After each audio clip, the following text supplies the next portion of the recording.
Here we go, 6 o'clock exactly here at the MJ Morning Show. Where's Froggy? Is Froggy out today? No, he sent a message. What's the? Well, hold on a minute. I don't have your mic up. What was that? He sent a message to us on the group text. Yeah. And so he had an issue at home.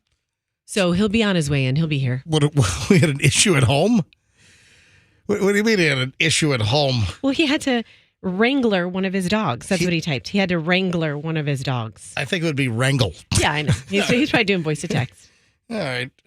He had to wrangle one of his dogs. Yeah, he sent us a message about 15 minutes ago. I don't have that. Running a few minutes. It says really a few minutes late, but I think he meant running a few minutes late. I do not have that. Why do I not have that in the group text? He must have accidentally sent it to the very private Fester Roxanne. I do not have that.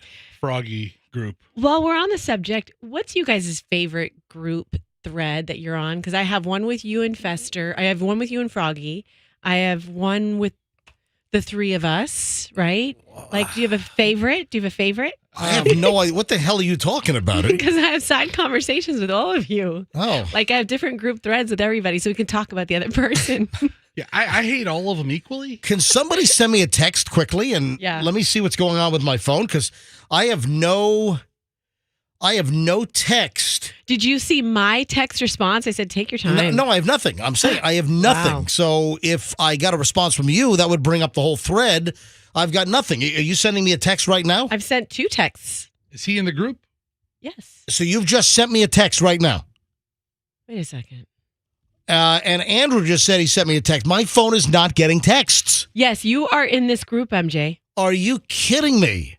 You know, my phone did update to the latest version, the monthly update for Android for Google Pixel. I wonder if that messed me up. Yeah, you know what? I just texted you from just hang on. I just got Okay.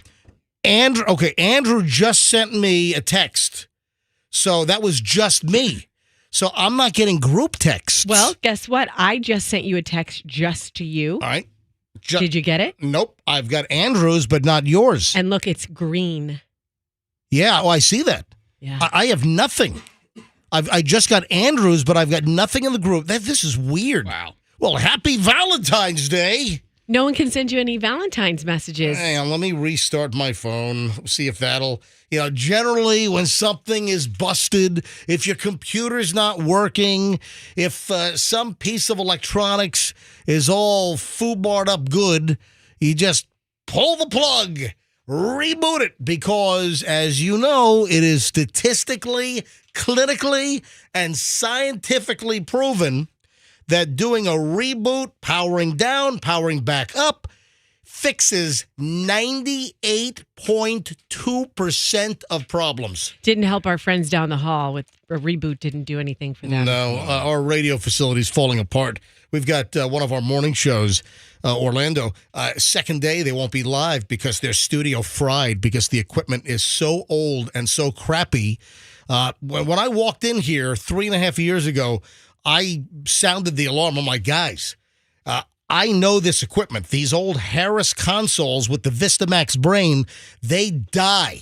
I can tell you a whole bunch of radio stations where I've had friends work where their studios have died over the last couple of 2, 4, 5 years because they are absolutely past their lifespan and they didn't want to do anything around here. They just wait till stations go off the air. I mean, it's just gross negligence from an electronic standpoint around here. Anyway, so I got to reboot my phone.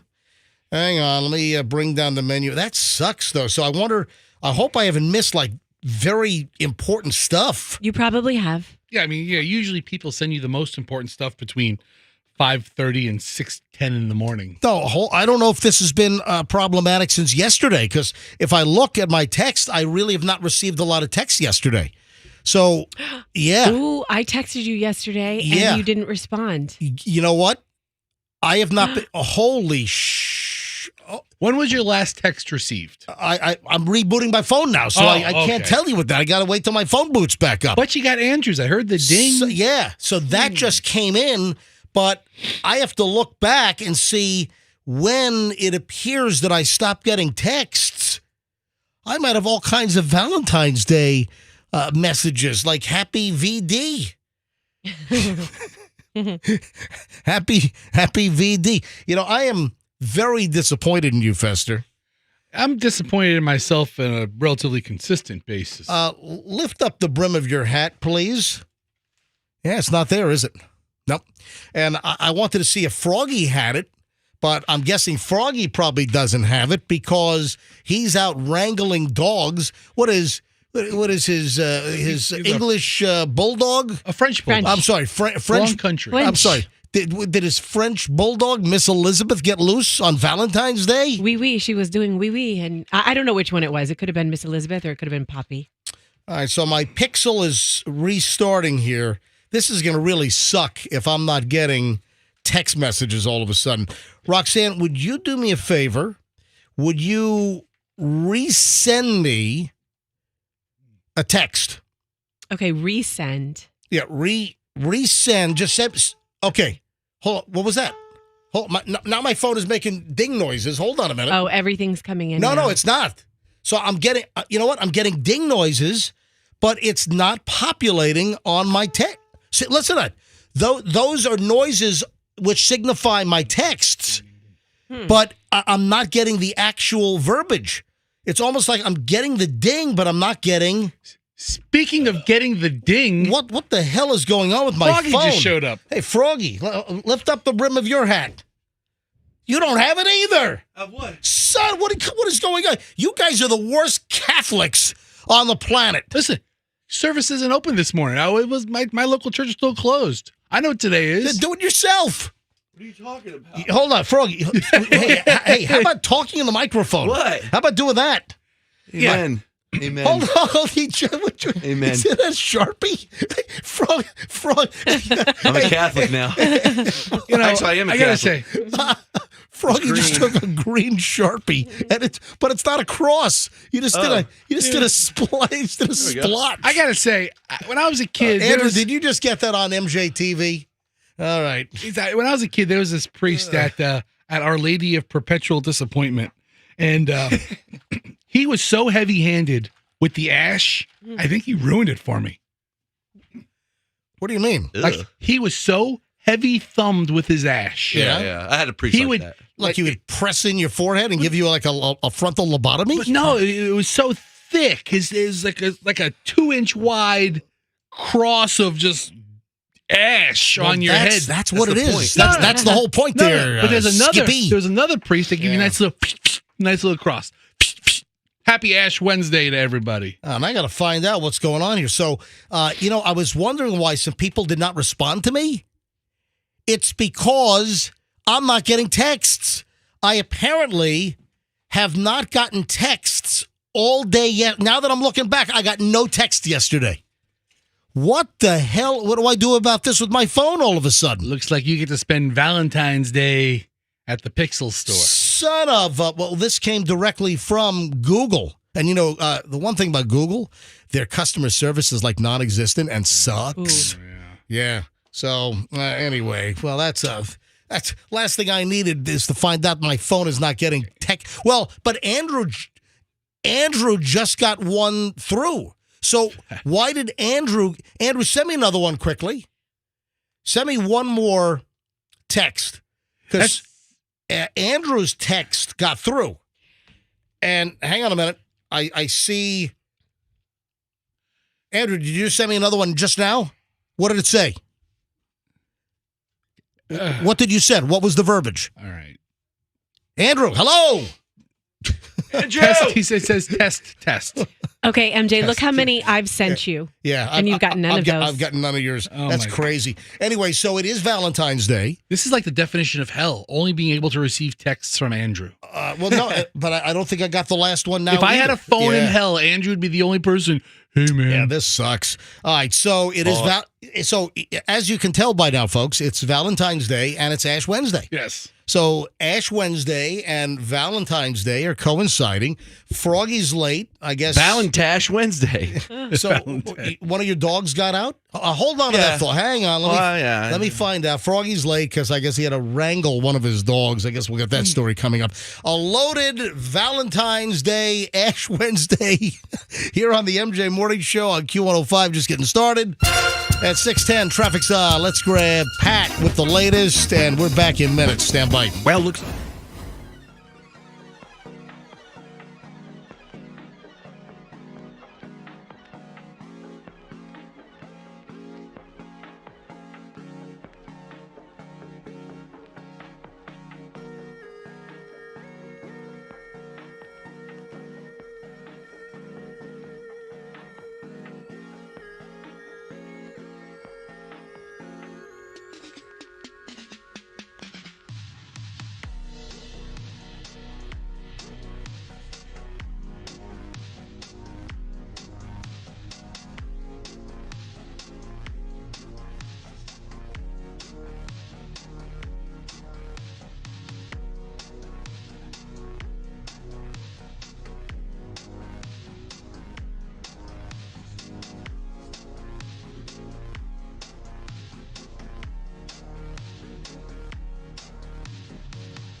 1 here on a Wednesday, Valentine's Day, and Ash Wednesday.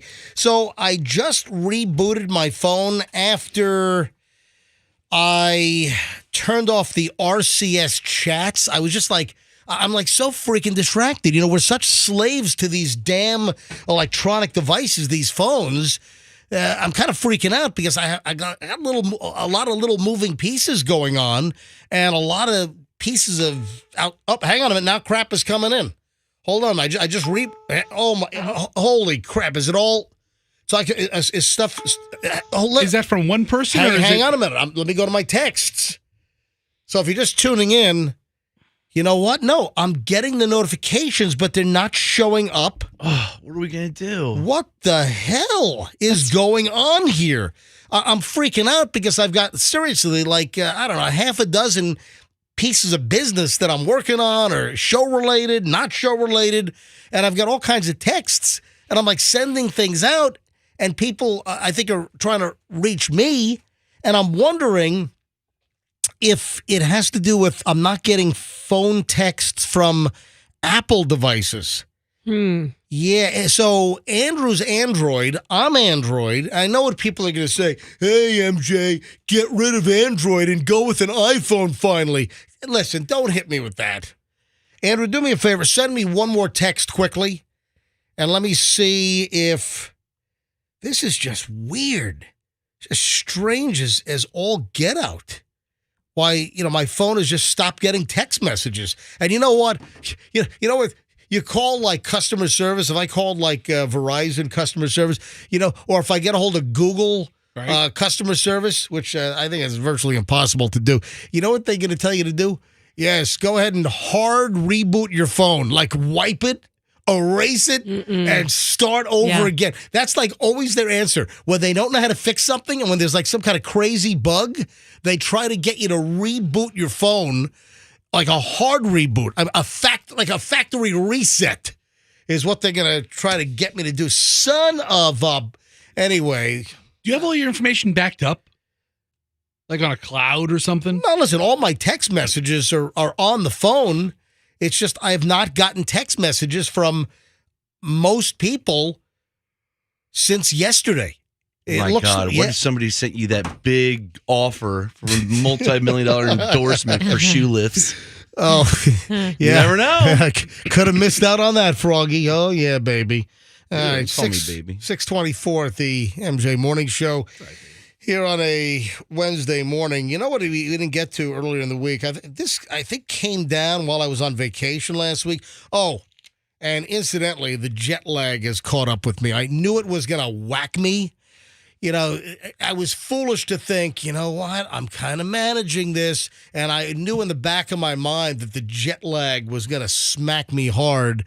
You know, coming from Indonesia with Chloe, we landed at 6 a.m. at Tampa International on Sunday morning after we had flown for like over 30 hours on 4 different planes, 3 different airlines.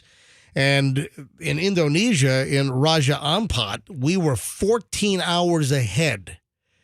And that's not like a little West Coast deal of 3 hours, where LA's behind. No, 14 hours is a serious lag, man. When you're 14 hours ahead and then you got to come back home, man, it absolutely hit me last night.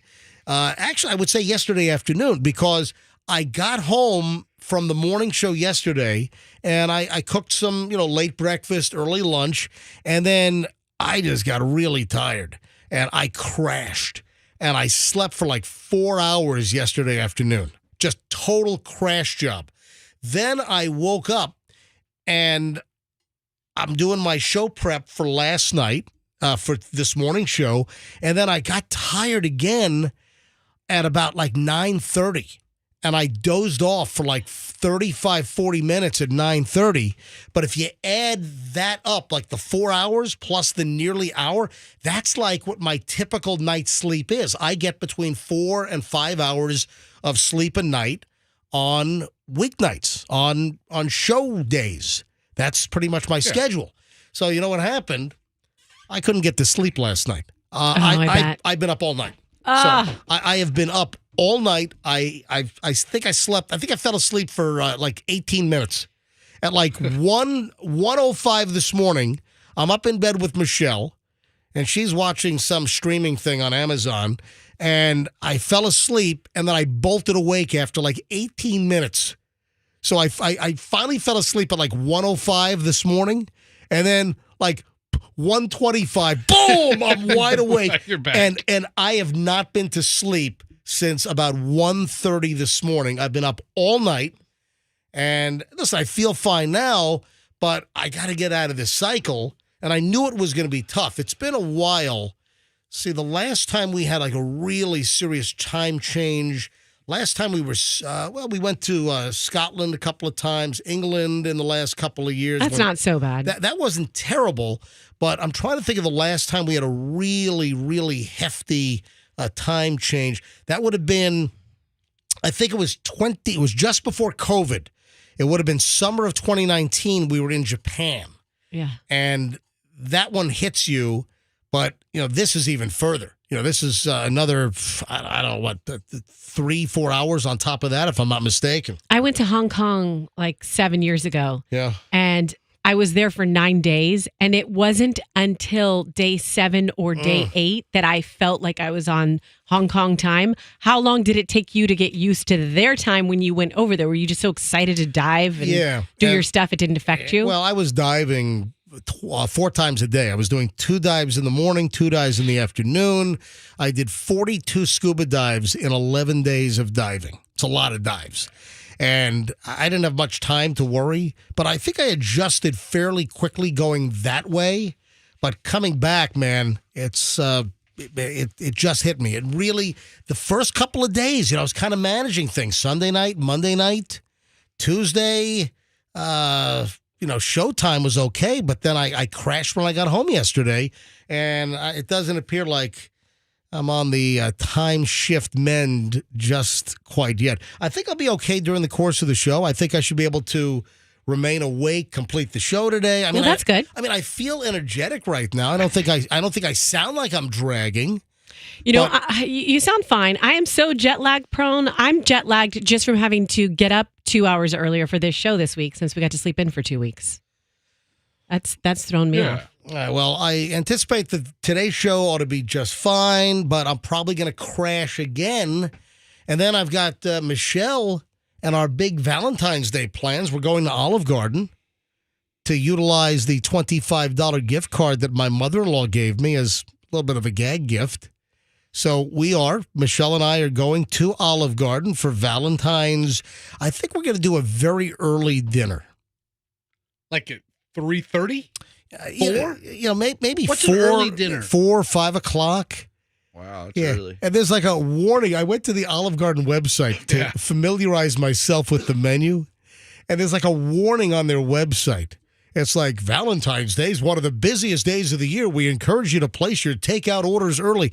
Wait a minute. Who's taking it? Don't you take your loved one to the restaurant for Valentine? Hey, happy Valentine's Day. I'm taking out from Olive Garden.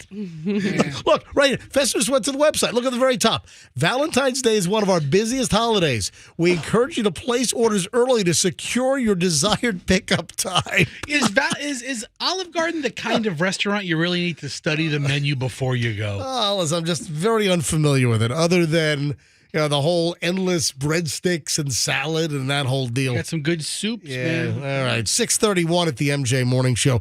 Early morons in the news next. Got a pretty spectacular pile of imbeciles this morning, as we typically do. And that's in minutes here on the MJ Morning Show on Q105. If you do not...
And here we go, 640 MJ Morning Show on Q105. And the early morons of the news are as follows.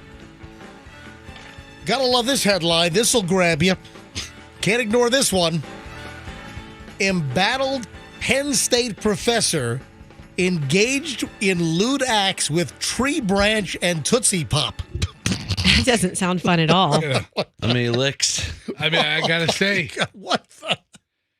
And yet, amazingly, it's not the most horrific Penn State story I could think of. That's exactly, So exactly what I thought. You know what? I mean, that's actually kind of PG? What's the guy's name? Jerry Sandusky. Jerry Sandusky. Yeah, I mean, when you say Penn State and Tree Branch and Tootsie Pops, hey, that's just like that's a Tuesday. Sounds like I mean, that's no Sandusky. An award-winning professor at Penn State University already accused of performing sexual acts on his pet dog in a public park is facing additional charges for allegedly engaging in a spate of other lewd sexual acts in a Pennsylvania park, including bluppablating in various locations and rubbing his genitals on handrails in pavilions.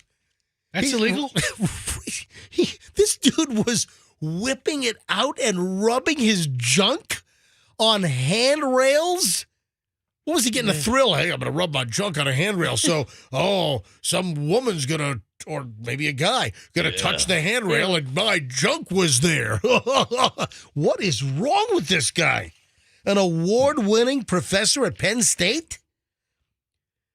Temus Masorkas, a professor of chemical engineering, has been charged with additional criminal counts of indecent exposure, burglary of an overnight accommodation, criminal trespassing, and disorderly conduct, court records reviewed by Law and Crime Show. The latest allegations come in addition to charges filed against Masorkas last June, which included one count each of sexual intercourse with cruelty to animals, indecent exposure, open lewdness, disorderly conduct. The new charges are the result of investigators poring over hours of videos from numerous electronic devices seized by authorities following Matsorkis' initial arrest. Yeah, it sounds like he's building a resume to be chancellor of that place. The videos reportedly showed this professor wearing a black ski mask and nothing else as he stood atop a pavilion in a park and engaged in a sexual act with a tree branch. All right, how do you engage in a sexual act with a tree branch? I mean, we've heard of tree huggers, but not tree something. Bleepers? Yeah.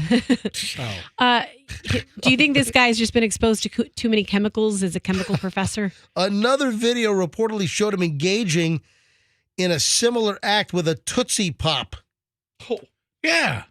How do you think he was using it? How big was this branch? Oh, my God. Yeah, I mean, I don't need too many more details, but I know what he was doing. Oh, my God. Folks, this is why we call it morons in the news, perverts in the news, having your way with tree branches and Tootsie Pops in the news.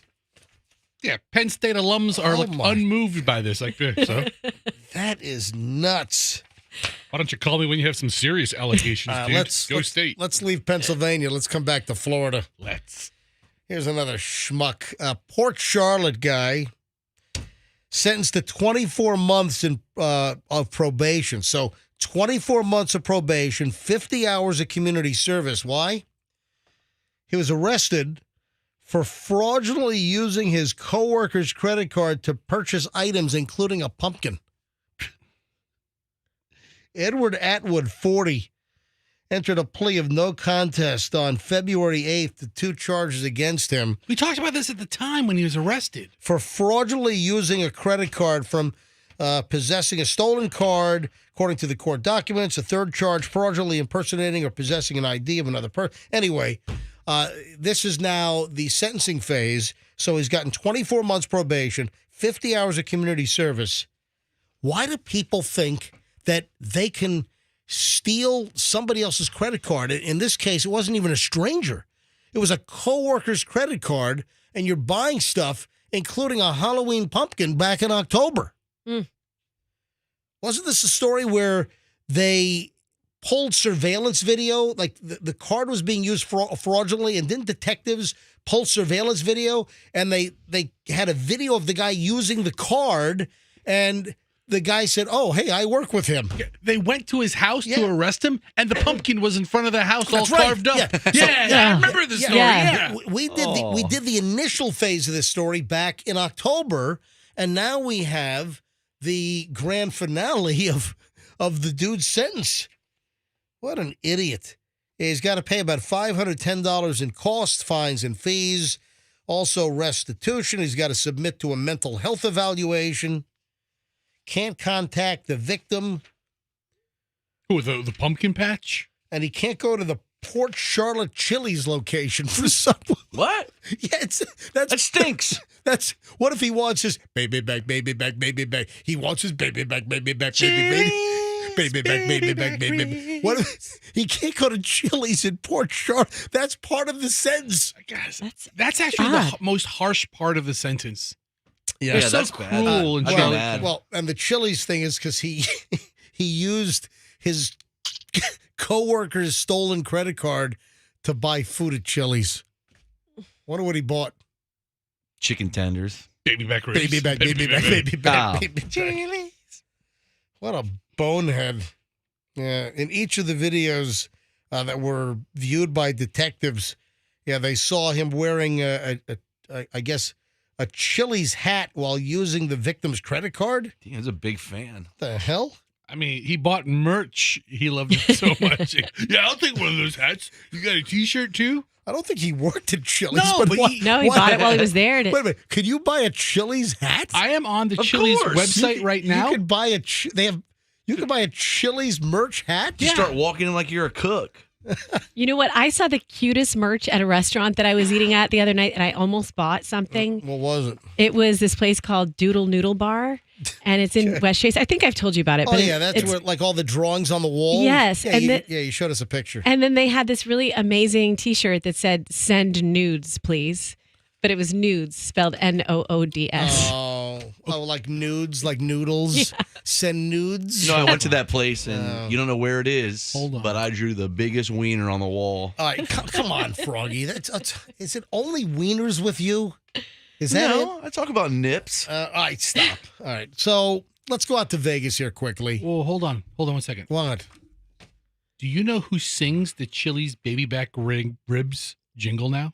I do not. I just learned this because I went to their website and I went to their merch department. Right. Boys to Men.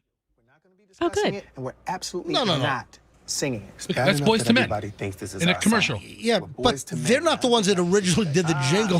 They might have done a special. Watch it. I want my baby back. I want my baby back. I want This my sucks. baby back.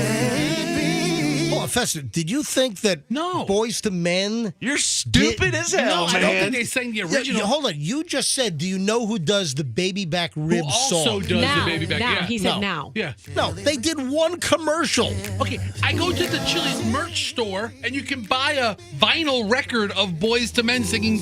No, you thought they did the original. Yeah. No, I- Well, that's what it sounded like. Yeah, you, It sounded like you didn't know your ass from your short rib. Okay, you don't know first your of all- ass from your elbow, bro. Well, we're not singing it anymore, guys. We're All right, But that's- wait a minute, but they're not doing the real. I want my baby back, baby back, baby back, baby back. Yeah. I want my baby back, baby back, baby back. You're so stupid, Fester. They're not doing that. Yeah, look at the Chili's collection. All I want is my baby back But ribs by Boys to Men. it's not the real baby back I rib know. song.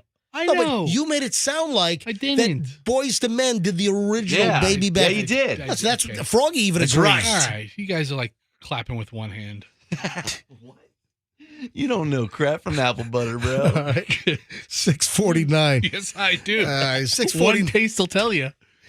Oh, 649 at the MJ Morning Show here on Q105. Hey, the Cake Girl. I'm going to try to get the Cake Girl on later this morning. But here on Valentine's Day, because listen, Valentine's Day, she's got the special.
Get to it later this morning because I had time to go through the 13 spreadsheet pages of this.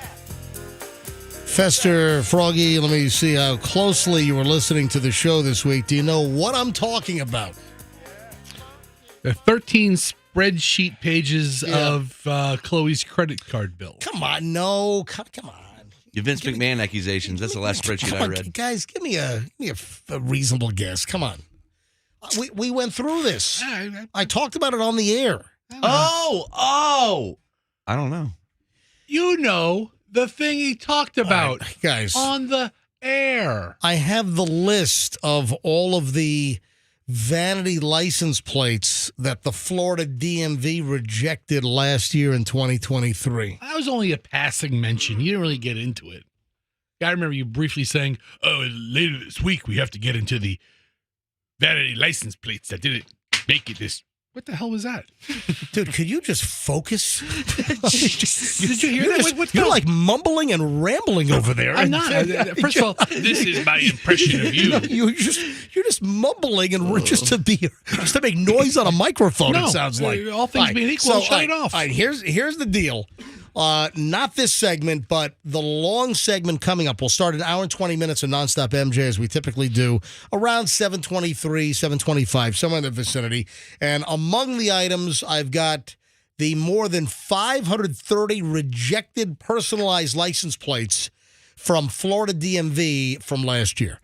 Now, I'm not going to read all 530 plus rejections, but read them all. Read them all. I have highlighted.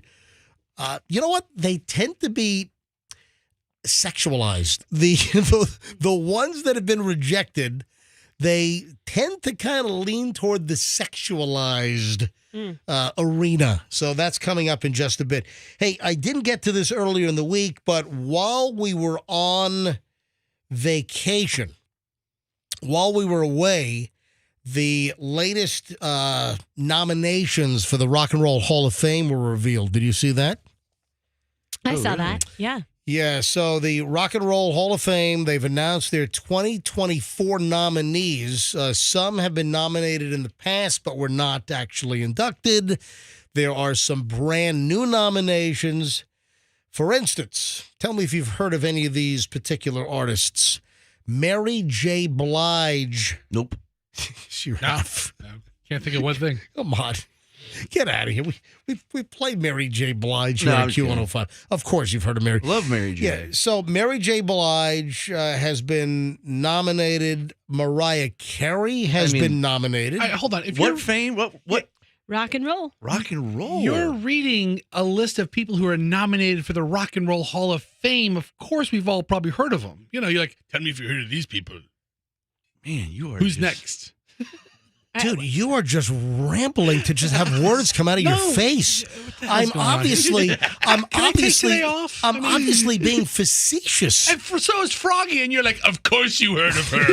I know, you're a jackass here. Froggy's like, nope, never heard of Mary J. Blige. And you're like, come on, man, we play her. No, it's just like words are flying out of your mouth just to make noise on the air. You are so crazy. You're delusional. All right, so you're like, oh, I'm being facetious. And Froggy's being facetious, sir. And you're like, no, we know her. That is kind of what happened. That's exactly what happened. It's like I'm in a parallel universe. You got 15 nominees for the class of 2024. They're not all going to make it. And some have been nominated previously. So, again, here are the nominations, Rock and Roll Hall of Fame. I know that some people also, they're like, well, that's not really rock and roll. But, you know, some time ago, they decided to make sure that, you know, all music of the pop realm, whether it was rock and roll, whether it was hip hop, whether it was soul, whatever it was. So R&B. So, you know, from the beginning of the Rock and Roll Hall of Fame, there's been obviously more of a genre inclusion of different types of music. So the 15 nominees are as follows. Mary J. Blige, Mariah Carey, Cher has been nominated. Also, Foreigner. Is that the first time for them? Because then you could sing Feels Like the First Time, right? Mm-hmm. They are amongst the 10 first-time nominees, yes. Yeah, so I think they might be. Are they a first-timer? Yeah. All right. So, Foreigner, the Dave Matthews Band, Oasis, Lenny Kravitz, Ozzy Osbourne, A Tribe Called Quest, Jane's Addiction, Been Caught Stealing, it's a great song. That sounds like a seal. Awesome. Doesn't sound like a dog barking. Sinead O'Connor, If she gets in just because she's dead, that sucks. Sinead, come on. She had 1.5 songs. But I know. she had a really great voice. Sinead with O'Connor, 1.5 songs. Sinead O'Connor is nominated. Sade, Sweet as Taboo, Smooth Operator. Sade is nominated. Kool and the Gang. Yeah, celebration. Yeah, celebration time. Just saw Kool and the Gang. Michelle and I and Chloe, we were invited by the Edition for their New Year's Eve party. And the only original member of Kool and the Gang is Kool himself, bass player, some vocals. Robert Kool Bell is his name, but Kool and the Gang has been nominated. Peter Frampton, as well as Eric B. and Rakim have been nominated. Yeah, so first time ever for Mariah Carey, Cher, Sade, Foreigner, Frampton, Oasis, Kravitz, Kool and the Gang, and the late Sinead O'Connor, which didn't they release information not too long ago? Was it? Oh yeah, she died of natural causes. Yeah. Was that in January, or was that before we went on Christmas vacation? I think it was in January, but let me double check. Remember, the news came out that Sinead O'Connor died of natural causes, but she was only 50-something years old, right? Yeah, that story came out January 9th. There we go. So it was right when we got back from Christmas break, and it was just an odd situation. All right, so Froggy, congratulations. And you know what? Probably all of them have made enough impact on music that they probably all deserve at some point to be inducted into the Rock and Roll Hall of Fame. I don't think there's anyone on the list that does not deserve to be. Oh, Fester, who are you going to crap on? All right, go on. I'll start at the top. All right, who are you going to crap on? Eric B. and Rakim. What'd they do? Oasis, maybe. What? Oasis is all. Come on. Sinead O'Connor, no. Ozzy Osbourne for his individual work, no. Sade, really? How many hits did Sade have? About Smooth Shawn Operator, Sweet as Taboo. That's it. A Tribe Called Quest. Yeah, I mean, Rock and Roll Hall of Fame for A Tribe Called Quest. Okay. Tell you what, can you imagine if Fester was in charge of who actually gets inducted? Sinead O'Connor would not be on this list. She'd be in the One Hit Wonder Hall of Fame. That's the one I want to go to. So, Froggy, we didn't get into this earlier, but you were a little late to the show today, and I did not get your group text because my damn phone is not working. I got to go to phones on this later on. I got to, maybe when we start the long segment in a few minutes, I got to talk about my text problem here. I'm freaking out, folks. I am totally freaking out because there's probably some really important crap that I've missed, and there are probably some folks out there that think I'm a total douche, that I'm not responding to them, but I'm having Not for that reason. I'm having a total... I'm just teasing you. I'm having a total problem with my Pixel 8 Pro with text messages. I'll get into that later on if you didn't hear earlier. But Froggy sent a group message to all of us this morning, to Andrew, to Roxanne, to Fester, to me, that he was going to be late. Just by a few minutes. Apparently he was having trouble. I guess one of his dogs got out or whatever. I'll get the story in a second. But I didn't get the message because my texts aren't working on my phone. Aw. So what happened with the dog, Frog? Oh, I think it's just we have this new thing in our yard. It's like a water or a liquid holding hole. And the guy... Wait. Is your pool completed? Yeah. Yes. Oh, wait a minute. Your pool is done? Yes, sir. When did that happen? Last week. If you would look at our social media, you would know this stuff. Yeah, you don't look me. You don't care. All right. You don't care about nothing. Froggy's backyard pool is completed. That's not a big deal. All right. So what's the problem? Why were you late for the show today? I think the door, when I let my dog out this morning, I think we got a new gate, and I don't think the guy clicked it all the way.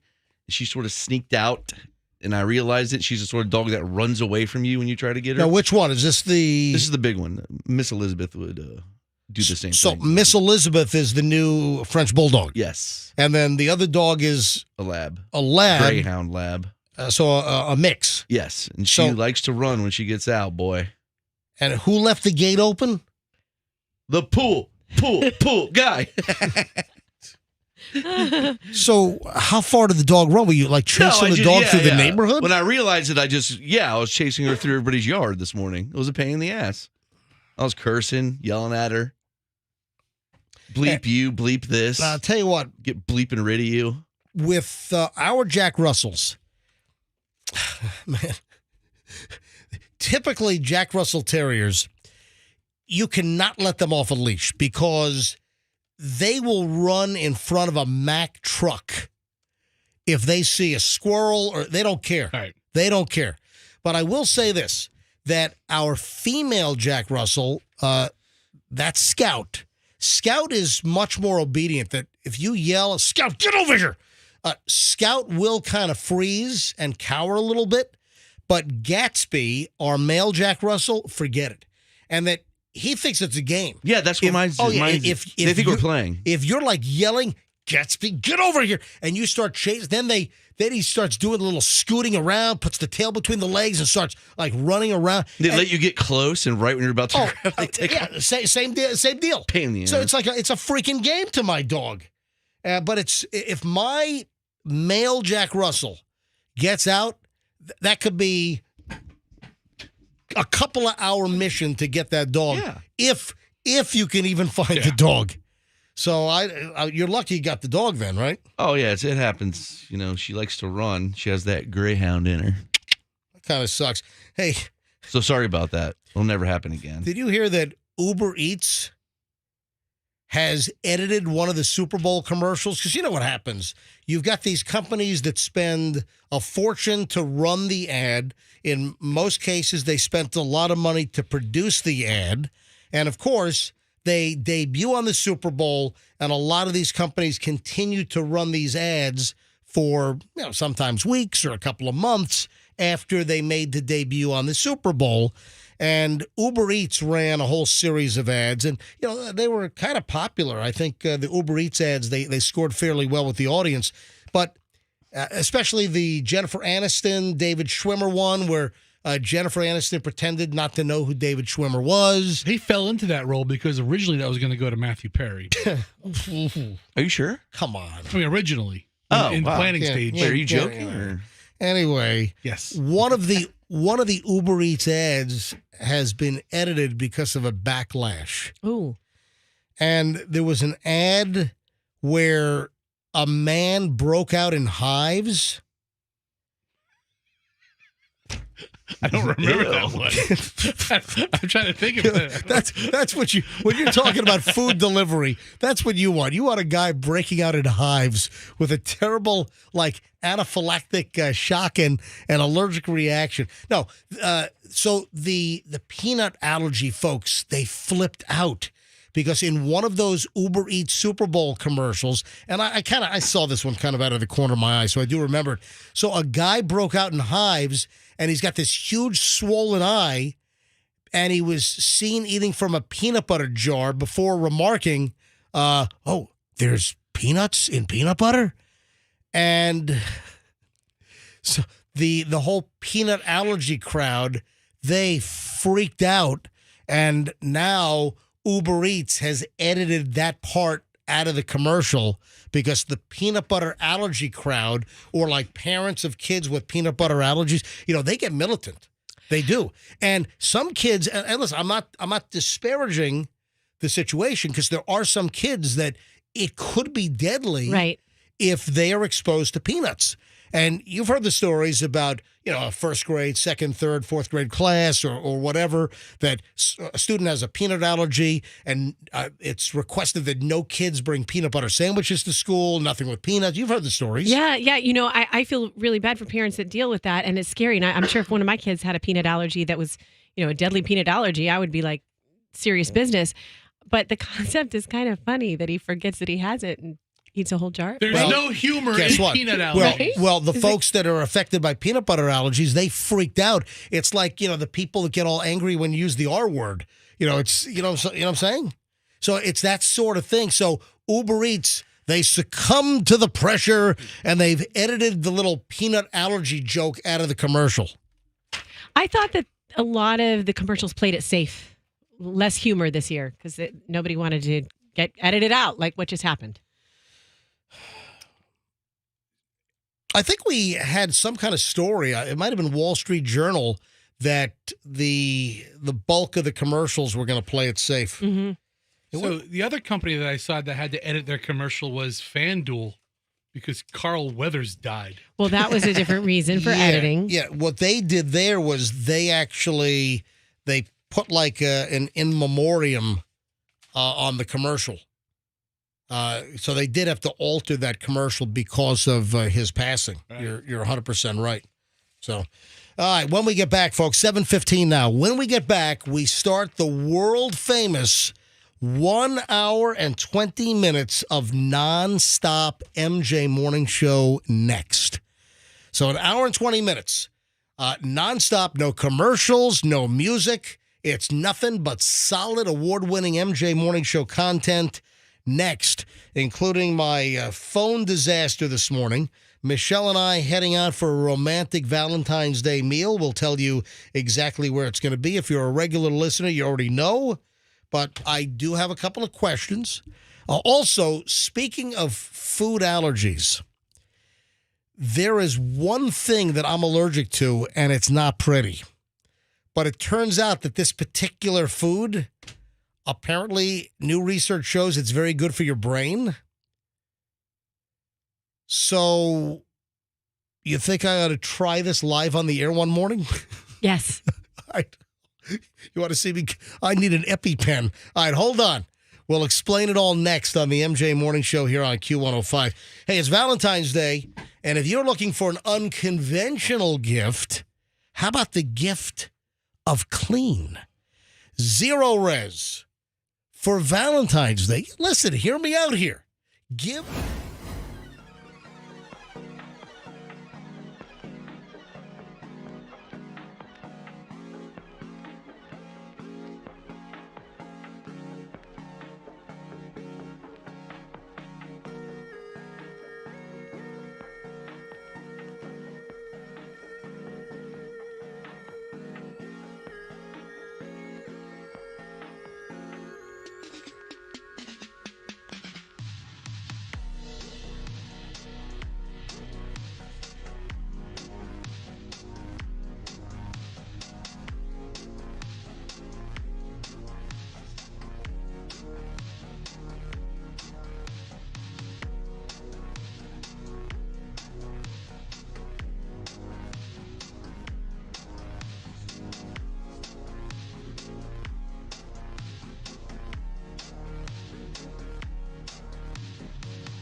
So let me get this straight. You guys would love to see me go into like anaphylactic shock live on the MJ Morning Show?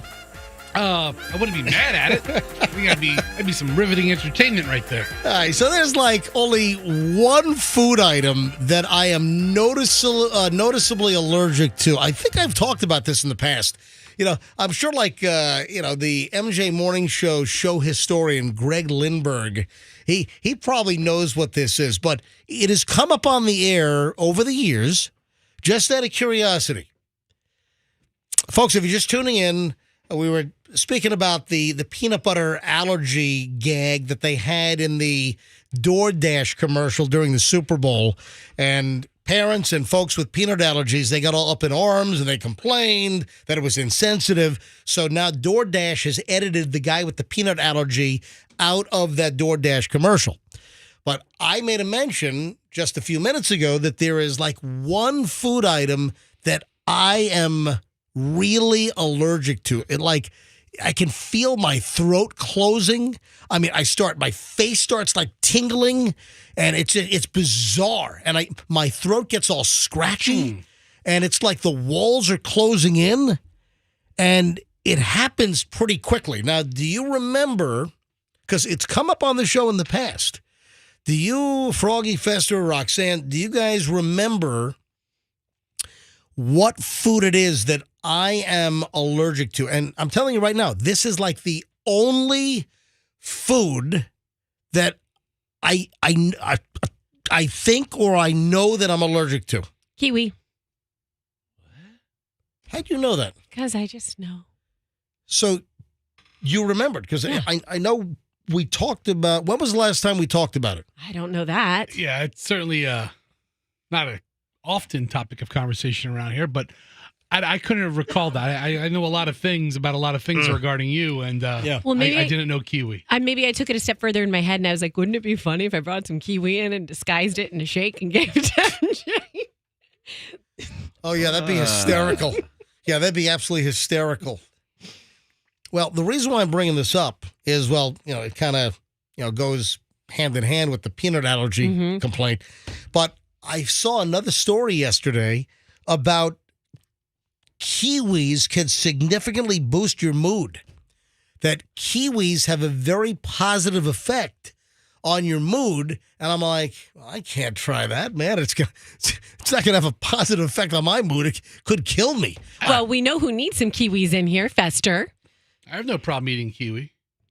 No, I think what Roxanne is saying is that your mood has been really kind of crappy for the last couple of months. You guys are delirious. You guys are literally spewing fake news. We'll make you a nice kiwi shake tomorrow. It's not true. New research regarding kiwi has been identified as a potent mood enhancer capable of providing a significant uplift in spirits within just 4 days, according to recent research. Green fruit stands out for its high vitamin C content, previously linked to enhanced mood, vitality, well-being, and reduced depression symptoms. Researchers at the University of Otago in New Zealand, I guess, have all kinds of clinical research. Kiwi swiftly improved participants' vitality and mood with noticeable effects in just 4 days. Okay, let's try this. Seriously, let's bring I'll get 4 kiwis a day, feed them to Fester, and then see if in 4 days the mood is improved. Do you know the effects that 4 kiwis a day would have on my innards? For real? Yeah, seriously. Well, hold on. The story does not say... This does not sound healthy. The story does not say that he needs to eat 4 kiwis a day. Well, look at his body weight. 1 kiwi isn't going to do anything. He's not even going to feel the effect of it. It's not going to make a dent. That's why I take 8 aspirin. My wife's like, that's too much. I'm 3 times the size of a normal person. So what you do is just find out what a normal dosage of kiwi for a manatee would be. Yeah. And then that's what you give to Fester. Have you ever met a pissed off New Zealander? No, but listen, Fester, don't take offense to this. Jesus but Christ. You guys. Really? On Ash Wednesday? Really? I'm talking to him. On Wednesday? You're going to JC us? Yeah, I'm going to Really? I'm going to drop it. What is the matter with you? Because he's on my side on this one. No, I'm not. Oh, my God. By the way, Fester is Catholic. Froggy is Catholic. Catholic-ish. I've Anyway, done enough Ash Wednesdays to hold me over for life. Yeah, can't believe you just JC'd on Ash Wednesday. What's the matter with you? I may go to the fish fry this Friday, but that's about how Catholic I am. Listen. This is important because Roxanne, clearly, with what you just said, you've noticed that over the last couple of months, I don't appreciate any of that this. Fester's gotten grumpy. No, quite the contrary. I've always observed him as grumpy. Yeah, seriously, nothing's changed. But I would like to see if the Kiwis would make a difference in his baseline grumpiness. Well, it's been enhanced. I'm telling you, since All right, since the beginning of the all fourth. crap. This is really all- Can I speak? No, why don't you talk more about your vacation? Since the Why don't you talk about your Instagram? since the beginning of Q4, you've gotten grumpier. The beginning of Q4? Froggy. Yes. Last year, Q4. I know what that means, but it's just so odd. I'm just saying. Look, Froggy, don't you recognize it as well? I do recognize it. you guys, all three of you are morons. Roxanne, no, I'm putting you in charge of the Kiwi experiment. I'm on it. with This is Fester. exciting. How about kiwi juice? Unless you want a kiwi thrown at you, Roxanne. Don't bring in I'm going to kiwis. peel them for you. I'm It's going to gonna- cut them up in little shapes and stuff. All right, But- this is crap. Do you think maybe I should just suck down like a whole kiwi live on the air and see what happens? You know, I'm really allergic to kiwis. Again, my throat starts closing. My whole face starts tingling. And it's like I got to pop Benadryl. Do you think it'll be funny Ugh. if I see if I'm still allergic to kiwi and just start chewing up a whole kiwi right at the beginning of the long segment, maybe tomorrow? Yes, do it. Do it. I mean, I have a relative who's very allergic to shellfish, but loves shellfish and just eats them just to throws caution to the wind and eats the shellfish, and usually his face blows up and he has to go to the hospital. What was the movie? What was the movie where didn't an actress's face like blow up with the allergic reaction? Was it Cameron Diaz? Cameron Diaz. Right. What movie was that? Cameron Diaz, and her face swelled up to like 5 times its normal size because was it a food allergy? It was Cameron Diaz. You're right. But what movie was that? Fester's typing in Cameron Diaz food allergy movie. What was it? Do we know? I don't know if that was it. You think that would come up with the Google what search? Yeah, you would. What to expect when you're expecting? I don't think so. I don't know. No, maybe. I mean, for whatever reason, I think it's Cameron Diaz. Yeah, I picture her face, Yeah, right? Yeah, exactly. Hey, so it is Valentine's Day as well as Ash Wednesday. So they are coinciding, same day this year, Ash Wednesday and VD Day, Valentine's Day. It's And Hitch. You're thinking of Hitch. Oh, and was it J-Lo? No, it's Will Smith. Oh, it's Will Smith. Will Smith But blew wait a up. minute. I thought there was a movie with an actress that got all blown up too. Okay. But you're right. But in Hitch, I know what it was. What was it? It was Pure Luck, Martin Short. No, he stopped. It was. He got blew up and he stung by a bee. But also Hitch. You're right. Hitch, he ate something and he had an allergic reaction. All right. So on this Valentine's Day, there are a couple of things to be aware of. Uber and Lyft drivers are supposed to strike today. Yeah, so today's a big day for It is. Uber, Lyft. Yep. I thought I saw that Door Dashers might do something today. So, yeah, this could be a tough day to get around if they actually do it. Yeah, tens of thousands of drivers for Uber and Lyft and, the food delivery app, DoorDash. They're planning on striking today because they're trying to make a point that they think they deserve more pay.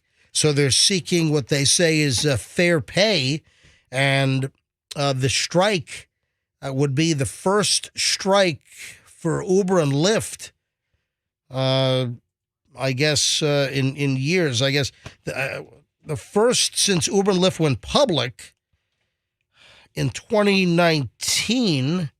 And I guess drivers will picket outside airports and Uber offices, according to the two different groups. You know who this is going to hurt a little bit, or could one of the ramifications could be? Oh. Alcoholics. Well, exactly. But like restaurants, we were out to dinner last night, and I was talking to one of the servers, and she's like, "Well, tomorrow will be." I go, "You guys will be busy tomorrow," and she's like, "Well, it'll be weird because it'll just be couples. Like normally you see a restaurant, there are tables of 4, 6, 8. It'll just be couples. So if you're just out with your significant other, then you're going to be like, well, we can't take an Uber home, so we have to be more responsible and drink less. So restaurants are going to serve less alcohol if this really ends up happening. It also depends on, how widespread the strike is. Exactly. It depends on how many Lyft and Uber drivers nationwide are going to strike today to make a point, to invoke what would be a perceivable shortage of drivers, which would, put the kibosh on a lot of people getting service from Lyft and Uber. I would straight up be an Uber scab today, man.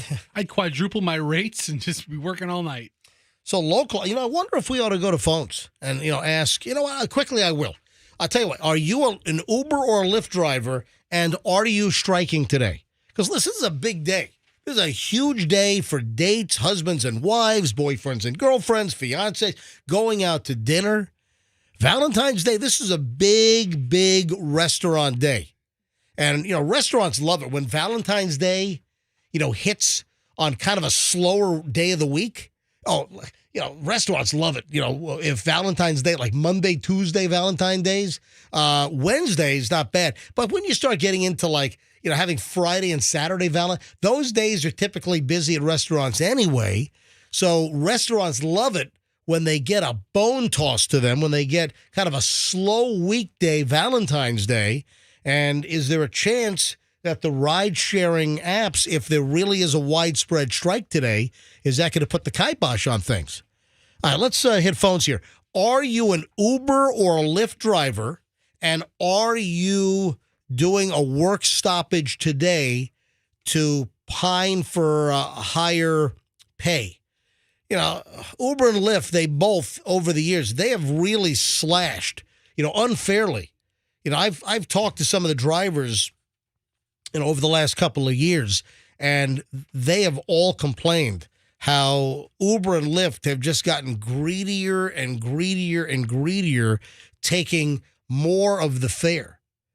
And you compare what drivers used to get like 5, 7, 8 years ago versus what they get now, the percentage is much less. All right, phones are ringing, and we got calls on hold. 800-990-1047. I'm not going to belabor or dwell here because I got a lot of stuff we got to deal with. But are you an Uber or a Lyft driver, and are you striking today on Valentine's Day? 800-990-1047. 800-990-1047 is how you get in. Let me start with Bill, Clearwater Beach. Bill, you're on the MJ Morning Show. Hi. Hey, good morning, MJ. What's up, guys? Hi, Roxanne, Fester, and Froggy. What's going on, guys? Hey, Bill. Hey, Bill. All right, so Hi. you're a Lyft driver, it says. What's the story? Yes, sir. Hey, this is Bill. I was in the studio a few months back. Roxanne invited me, but that's a different story. But, hey, I'm out here on my way right now to Clearwater Beach to pick somebody up. So I'm working. I didn't hear about this until yesterday, but, man, I need the money. What can I say? I do. So how did you hear about it yesterday? Why so late in the game? Because this has been talked about for a while. Yeah. I'm on social media all the time. I saw nothing until yesterday. A couple friends of mine posted something on Facebook, and I'm like, wait a minute, what? We're going on strike? That's news to me. So, yeah, I see a lot of drivers. I start at 4 a.m. I see a lot of drivers with the lights in the window, so I see quite a few out here this morning. So I don't know how widespread this is. Right. So Bill, the Lyft driver, is not striking on Valentine's Day. No, and I've been nonstop since 4 a.m. All right, Bill. Thanks, buddy. Thanks for listening. Appreciate you calling in. Chad is over at PIE at the Pinellas County Airport. Go ahead, Chad. You're on the MJ Morning Show. Morning, MJ. I didn't know about the strike till this morning, so I just turned you on. Hold on. Wait a minute. So you're an Uber driver, and you didn't know about this proposed strike today until you just heard it from me? Yeah, I heard nothing about it. I do it part-time, but part-time, all weekend long, 40, 45 hours a week sometimes. And I'm on the, some of the social media groups. I didn't hear anything about it. But what I can tell you is my day job, I do work out at Pi. Uh-huh. And I'm looking at the cell phone lot right now where the riders stage and wait for the planes to come in. Yep. And there's a few cars in there right now. They don't normally roll in until about 10 o'clock, but, I didn't hear anything about it. But I'm with it if they want to do it because, we deserve some more. Chad, thanks for the call. Mike is in St. Pete. Mike, you're on the MJ Morning Show. Hi. Hey, how you doing? Oh, well, go ahead. I'm Uber Eats driver. I've done 2 deliveries this morning so far, and I never heard about this strike until I just heard it on your show. Wow. So 2 callers now just heard about it from me, and the first caller just heard about it yesterday. All right. So, Mike, are you planning on working all day, or are you going to join the strike?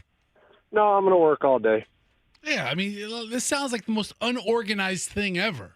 Well, I'll tell you what, it sounds like a whole lot of Lyft and Uber drivers didn't even know about the damn thing. And Absolutely not. And also maybe it's not going to affect a market like ours here in Tampa Bay.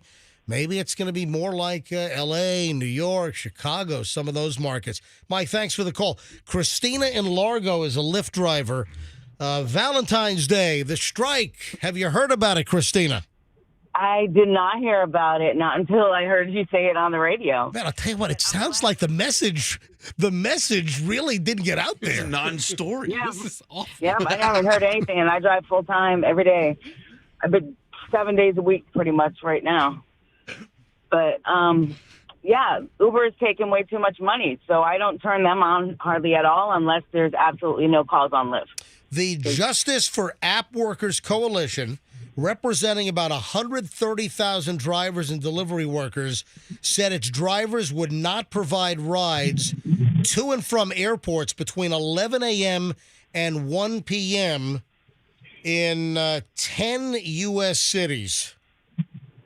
So I'm guessing Tampa Bay obviously is not one of those cities.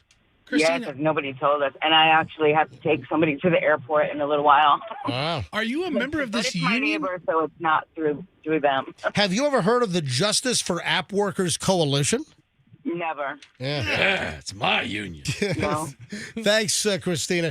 Eric the trucker in Tampa. Eric, you're on the MJ Morning Show. Hi. Hey, buddy. These guys aren't paying attention, MJ, because I'm leaving from Tampa International Airport at 11 this morning to fly to New Orleans because I'm going on a cruise for my 30th anniversary of driving. And when I went to schedule my ride about 20 minutes ago, the app said no rides available to Tampa International Airport between 11 a.m. and 2 p.m. Whoa! So I had to book a ride with Mirror's Taxi and pay $65. Whoa. Hang on a minute. So when you tried to book it, your app did say no rides in the hours that they're striking. As soon as I put the address in for Tampa International Airport, the screen said no rides available today between 11 p.m. or between 11 a.m. and 2 p.m. due to the strike. Wow. No cars available. Well, So I got to take Mirror's Taxi, and they want to charge me $65. Okay, and that you're sounds reasonable. you're one of the end users, and you just got notification. Eric, thanks for the call. Have a great vacation. Have a great cruise. 2 more calls on this, Andrew, and I got to move on. Lou is in Brandon. Lou, you're on the MJ Morning Show on Q105. Hi, Lou. How you doing? Doing well. What's the story? Love your show. Thank you. Well, I'm a Lyft driver, part-time, and I didn't hear anything about the strike till you said it. Yeah, it sounds like they didn't get the message out, and it doesn't sound like. But it doesn't sound like Tampa Bay is one of the target markets for the strike either, even though that caller just got the notice on his Uber app. Lou, thanks for the call, buddy. All right, one last call. Andre is an Uber driver in Bradenton. Andre, MJ Morning Show, you're up. Long-time caller, first-time listener. Thank you. 5,000 rides on Uber, platinum driver, did not know about the strike, not striking, just mainly called to correct one thing for you, MJ. Yeah. They haven't cut into the fares that they charge the riders and giving less to the drivers. What they've done, I don't know about Lyft, but Uber has essentially eliminated promotions. I'm literally making almost half what I used to make as little as 3 years ago because they've completely eliminated promotions on the app. It's crushing us. It's still a decent side hustle. Obviously, the main selling point is you can go do it whenever you want, but they've essentially eliminated promotions. And they one last point. Well, hold on a minute. Andre, what's the difference between them cutting the rate and the money you get and the promotions? If the end result or the net result is you're making less, then does it matter what the description is? Well, it does, MJ, and here's why. Tell me. Yeah, please. On top of the fare, right? And I know what the percentage is. We get roughly 33% of whatever you're charged as a rider, right? So that's the flat fare. We get that regardless, and then tips, of course, if the rider tips. The promotions were extra money, not coming from the rider's pocket, but paid by Uber for us to go to certain areas at certain times and do a certain number of rides or consecutive trips or a quest or a boost promotion. Like little challenges, MJ, that made him extra money. By the way, hey, hold on a sec. This is important. Sure. I just found, while you're talking, I was searching for more info here beyond the story that I saw yesterday and I was reading from. Tampa is included. Listen to this. Another coalition representing more than 130,000 drivers, Justice for App Workers, said its drivers would not be taking rides to or from 10 cities' airports. Instead, drivers are planning midday rallies near those airports located in Austin, Chicago, Hartford, Miami, Newark, Orlando, Philadelphia, Pittsburgh, Rhode Island, and Tampa. So Tampa is on the list for some type of activity here today. But I hear you, but I don't know anything about it. But if they're protesting, I hope they have enough brain power to protest the right thing, and that's the elimination of promotions by Uber. And hey, one last really important thing before I let you go. Let me guess. I like turtles. Yeah, I know. goodbye. All right, thank you, buddy. So, MJ, I'm on the Uber app right now, and I've reserved a ride for 11:30 in the morning to Tampa Airport off the app. Did it go through? It went through. I confirmed my ride, and I have to cancel it. Cancel it. Let me grab one more. Laura in Tampa, she says she's striking. So, Laura, you knew about this, right? Yes, I did. Thanks for taking my call, MJ. I appreciate it. Yeah, absolutely. Go ahead. Yeah, I knew about it because a lot of these drivers aren't paying attention, but I actually watch other drivers. They have YouTube channels, and we get a lot of tips from them. I've been doing the apps. I usually do, like, food deliveries versus rides. I really don't want anybody in my car because they throw up in it. But I basically do the Eats type, deliveries and delivery packages and auto parts, different things like that. And, yeah, I knew about it because we've been talking about it for weeks on the YouTube channels. Base pay for Eats drivers on Uber Eats, DoorDash is only like $2. So we have to rely on customers to tip us in order to really make any money anymore. It's ridiculous. So, yeah, today I'm not working at all. All right. So you are striking today. Thanks for the call. Appreciate it. You're welcome. All right, but at least she's still listening to the MJ Morning Show, so she's not striking against us. That's a positive thing. All right, so folks, I'm freaking out. On this Valentine's Day, I'm freaking out. And let me tell you, as I've been trying to catch up on time and, get business back rolling again after I was out for 2 weeks. We did best ofs for the last couple of weeks. We've been back live since Monday. By now, I went to Indonesia with Chloe, my daughter. We went scuba diving. And, I'm still trying to get into the swing of things. And, you're away for a couple of weeks. Just a lot of things, have to be, put back on the rails and, kind of getting back into the groove, I guess is what I'm trying to say. And I guess I've just realized this, that I have not been getting a lot of text messages on my phone since I got back from Indonesia. So I've had a couple of text messages sneak through. But I was wondering why there were a variety of people that weren't answering me back.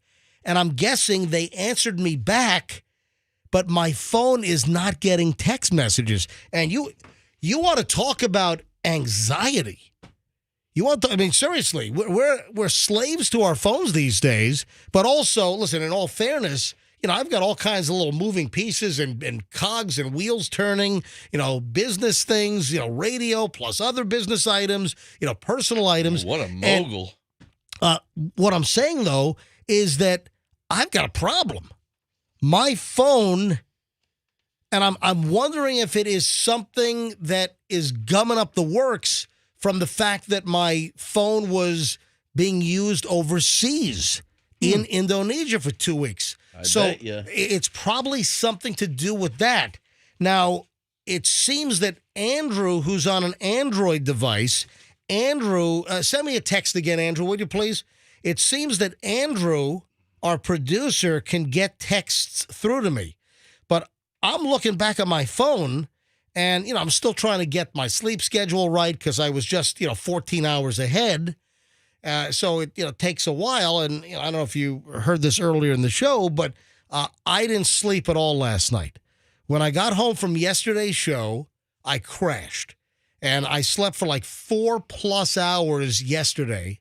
And then woke up. I did prep until like 10:30 or 10 o'clock last night, and I got tired. And I fell asleep for a little bit at about 10 o'clock-ish, and I only slept for a little less than an hour. And then I was awake all night. I did not sleep last night. I was up, trying to go to bed about 1 a.m., to get about 4 hours of sleep, and I couldn't fall asleep. I was literally awake all night long. So I'm still trying to get my body clock back because I was 14 hours ahead. And now my freaking phone is all screwed up. I'm not, hey, Andrew, did you send me another text message? All right, now I'm not getting Andrew's. So this sucks. I just tried to send you some texts, and yeah, I'm getting nothing. Huh. And I just sent you a picture. Well, Never mind. All right, I finally kind of put two and two together because Froggy sent a group text message this morning. You're welcome for figuring this out for you. Well, Froggy sent a message that said he was going to be a few minutes late to the show because he was having a dog issue. His dog got out of the yard this morning, and I didn't get the group text. And then I'm starting to look back, and I texted like 4 or 5 people over the last couple of days, and I was wondering why they never responded to me. I texted you last night. You didn't get my text? No, I did not. So I'm getting nobody's. Now it's making sense now. So what the hell happened? Does anyone know? How the hell do I fix this? All right, Fesher, you ready? Google. Did my phone break overseas while diving in Indonesia or Raja well, listen. Or you could look up, does your phone mess up when you come back from overseas for texting? Now, I've Googled a couple of things, and it might be something uninstall Google Messages, updates, relaunch messages. I don't even know where to do that. I don't even know how to do that. Like, does anyone know what I'm talking about? Has anyone traveled overseas and then you come back and your text messages aren't working? And I'm having like total anxiety right now because I'm sure there's some like really important text messages that I probably haven't gotten, or people responding to me on certain things. So I'm like freaking out now. For instance, I sent a text message to the cake girl early this morning. I sent a message to the cake girl. Hey, can we get you on today to talk about, last minute Valentine's cupcakes and cakes?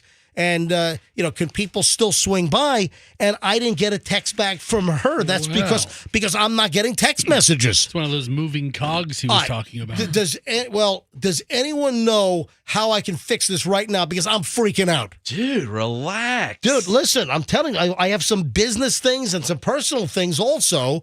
And who knows what people have sent me that I need to deal with. And my phone, after coming back from Indonesia, I'm not getting text messages. And you have airplane mode off? Yes, I have airplane mode off. I'm just asking. What, do you think I'm a moron? Well, yes. All right, let's go. 800-990-1047. Does anyone know how to fix my freaking phone? 800-990-1047.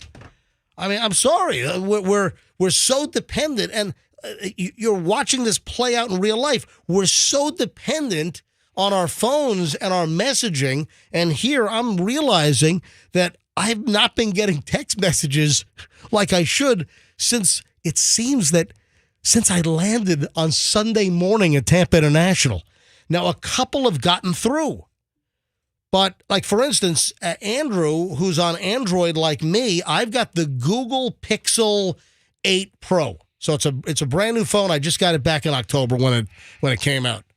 So if anyone knows, like, every line is ringing. So if anyone knows what the hell do I need to do, and are those messages like floating around, and are they all going to come racing in, or are those text messages lost? I mean, I hope I didn't screw anything up. I hope I didn't blow anything, by not responding to somebody or getting back to someone in a timely fashion? I was going to save this. What kind of deals do you have on the table, bro? But listen, what about the folks that think they're like a total douchebag for not like returning their texts? They knew that before. That's not the straw. That's not the straw that broke the back. I'm not telling you. 800-990. If someone can help me out here, man, I'm telling you, I'm distracted.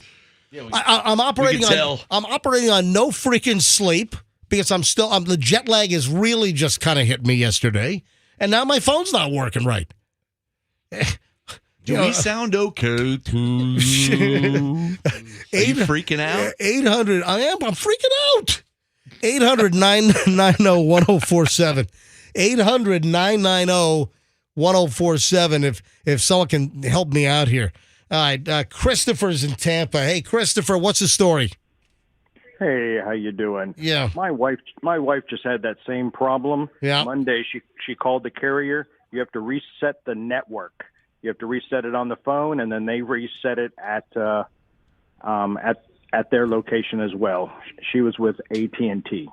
So you have to go to the store? You have to physically see somebody? No, she called in. They walked her through it. She did some stuff on her phone, and then it was reset at AT&T. Then it immediately started working. All right, now I have Verizon, so I wonder if it's the same. I'd feel better if you said your wife had Verizon, because then, AT&T's network is different than Verizon. Make him feel better. Just say it. No, it's he already said it's AT&T. Okay. Lie.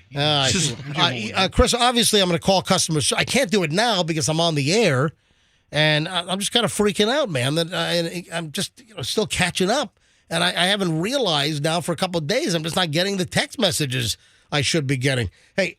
Yeah, thanks for the call. I appreciate it, Christopher. Trey is in Clearwater. Trey, you're on the MJ Morning Show. Hi. Hey, anytime I go to Key West, the cell phone tries to pick up wrong towers or it's not connected to the tower. If you go to your network settings, like you're going to reset your phone, but don't do a hard reset. It should give you the option to reset the network settings. And as soon as you do that, it'll pick up the nearest tower and work again. All right, I got to go through the menu anyway. I got to move on here. You should take a second now and just do that. No, I don't. I got to go through the menu. I don't have time to shut up for 5 minutes and go through all the settings. Why don't you talk while you do it? You've been talking about it for 10 minutes. But clearly, I got to call Verizon customer service and try to get things fixed. Hey, MJ, Yeah. I feel for you. When you have phone issues, it's just the most stressful thing. You can't think about anything else. So I totally feel for you. Let's get this resolved somehow. In the meantime, you know what I'm working on over here while you're doing all this? I don't know what. Kissing quiz. It's fun facts about kissing since it's Valentine's Day. So can I do that later in the show when I get prepared? No. No. I don't think so. I don't think it would be great. I don't think we need kissing. Today would need a day for it. I mean, it is It's Valentine's the day. Let's do it. I want to do it. I don't think we need kissing Yes, facts. we do. Yes. Of course we do. Yeah. Don't be such a curmudgeon. Hold on. And where did you suddenly pull kissing facts out of your butt from? I'm Googling them. I'm finding fun kissing facts. She's coming Why up don't you with... find some do it? Okay, well, let's do it right now. Yeah. I'm not ready. What did I say? This is a work in progress. Go on to what you were going. Give me about 10 more minutes. It'll be done. You're building show prep during the show. Yeah, because I'm like, okay, well, he's going to talk about his phone. Let me. I'm not. I'm done with the phone. Valentine's Day. Now he's going to talk about his Instagram. We have 10 more minutes. I'm done with the damn phone. Yeah, but MJ, imagine all the things you're missing right now. I know. I'm telling you, I'm having meltdown, crippling anxiety over here on what the hell I've. Oh, really? What do you like, Nelson from The Simpsons? Is that what he does? Yeah, Something like that. Exactly what he does. You want to hear something very interesting? And I think the gyms and the fitness centers are scratching their heads trying to figure out what the hell happened. So, what is the busiest month for gyms in the country? I mean, historically, it's always been January, right? Because you come back from the holidays, New Year's resolutions. People are saying, hey, I'm going to get skinny. I want to slim down. I want to, beef up a little bit with the muscle tone.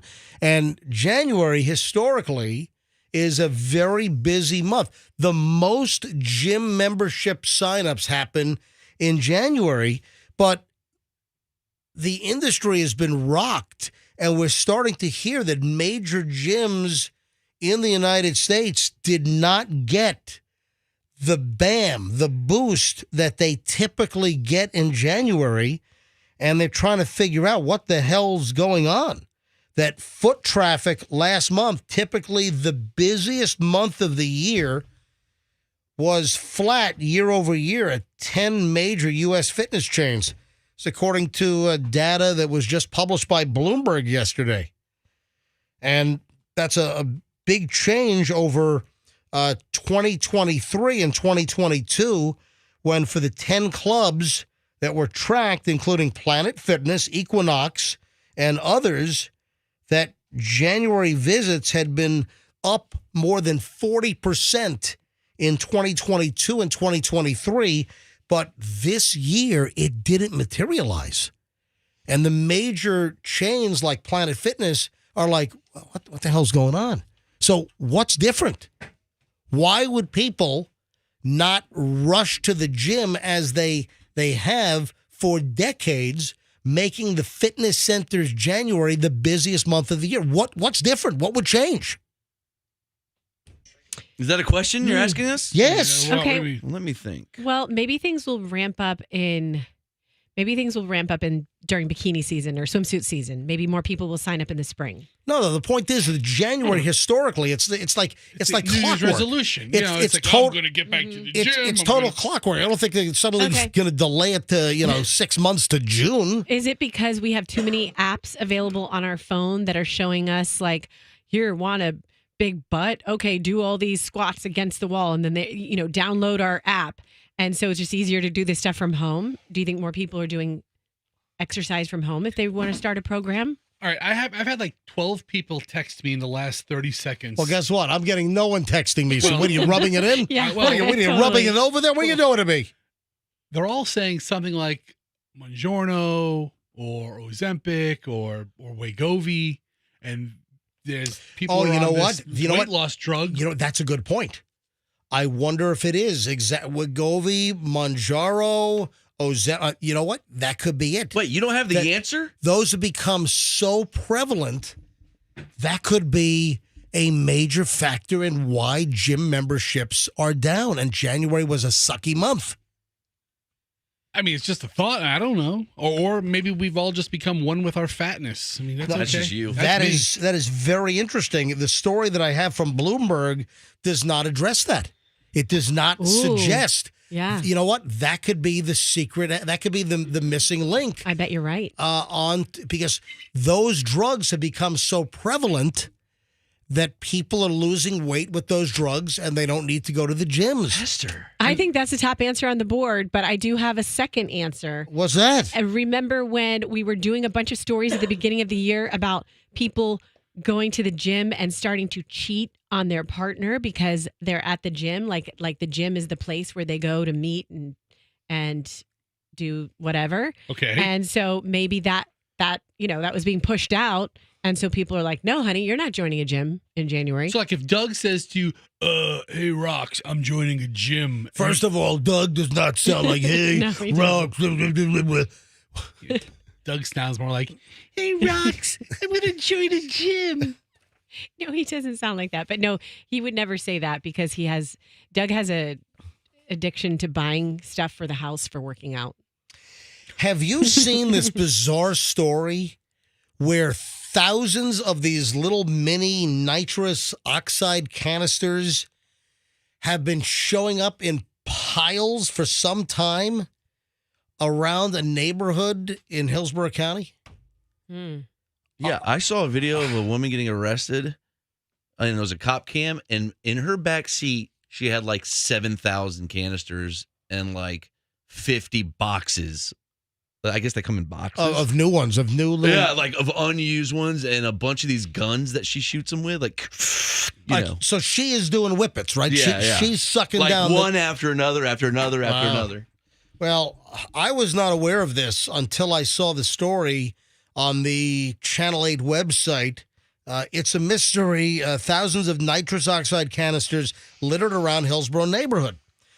The first time he noticed the shiny metallic container about the size of his pinky on the ground outside his neighborhood, Paul Hauk had no idea what he was looking at. I just thought, this is a new dimension of littering. Never seen it before.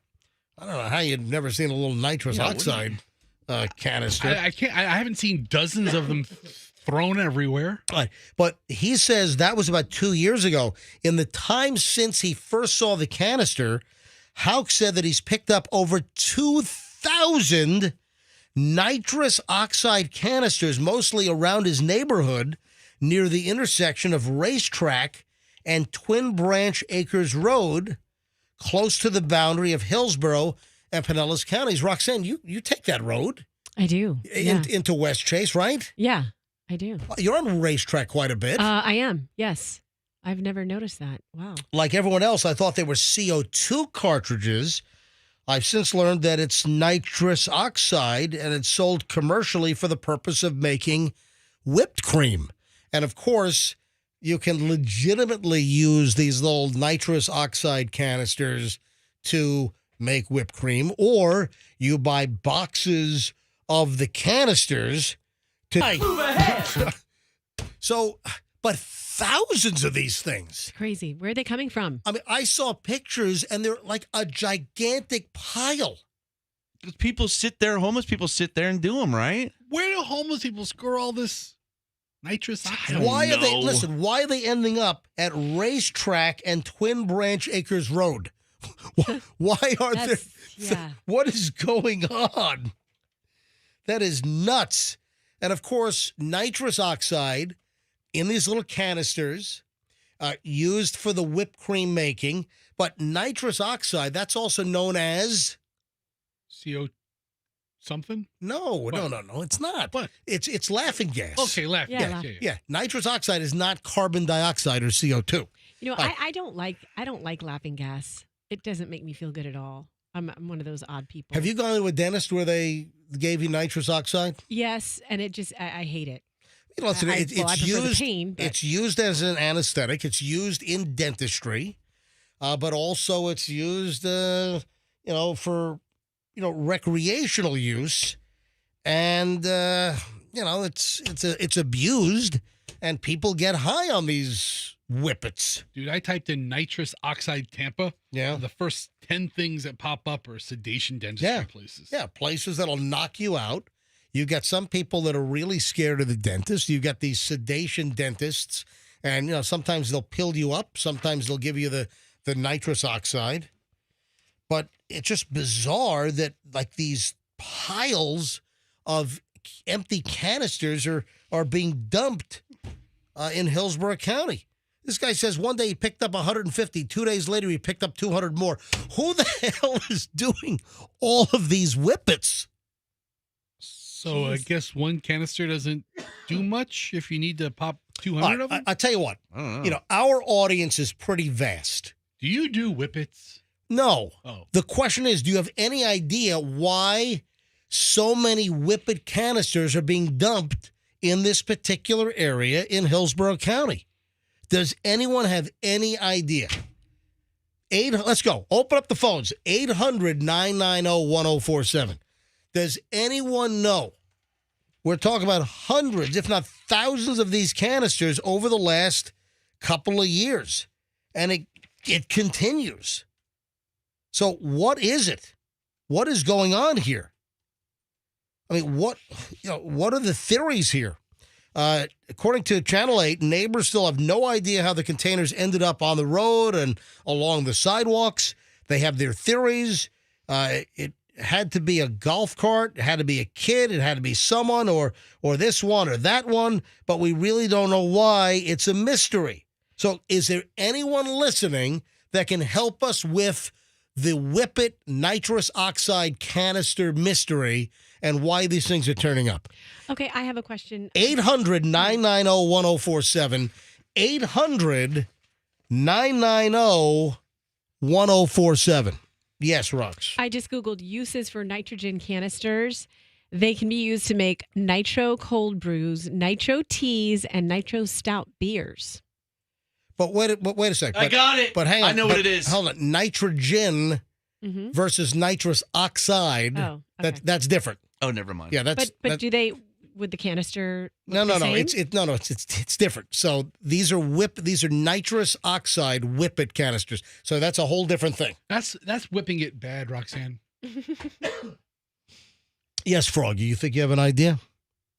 I was going to say they were filling up Valentine's Day balloons, but that doesn't make sense from what you just said. No.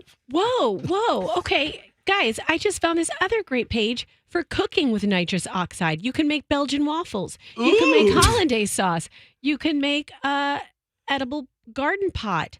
So maybe these people are just cooking some really good, maybe these are culinary experts. I don't think so. All right, Fester, bring up the phone screener because the phones are lighting up here. 800-990-1047. 800-990-1047. David in Winter Haven. David, MJ Morning Show, you're up. Hi. Hey, man. So I was at the smoke shop in Winter Haven the other day buying some CBD oil and some rolling papers for some all-natural tobacco. And I walk in there, and they have like a whole display showed up. You know, like when you're scuba diving and they have like a little portable oxygen tank that you can breathe? No. Yeah, there's something called spare air, or you can have a pony bottle or whatever. Something just like that, but it's straight nitrous oxide. Yeah. And the brand name is called High on Us.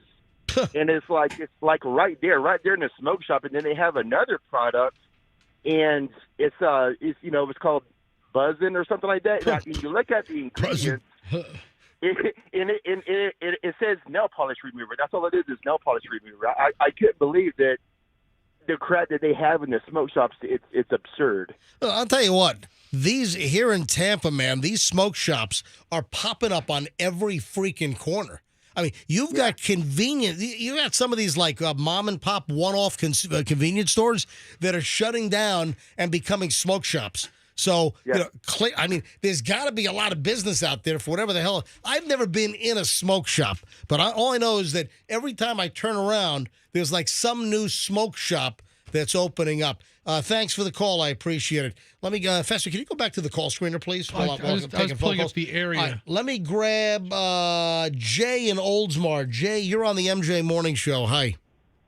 Hey, the road that you guys were talking about, that you were seeing all the CO2 canisters. It's dumb. No, not CO2, nitrous oxide.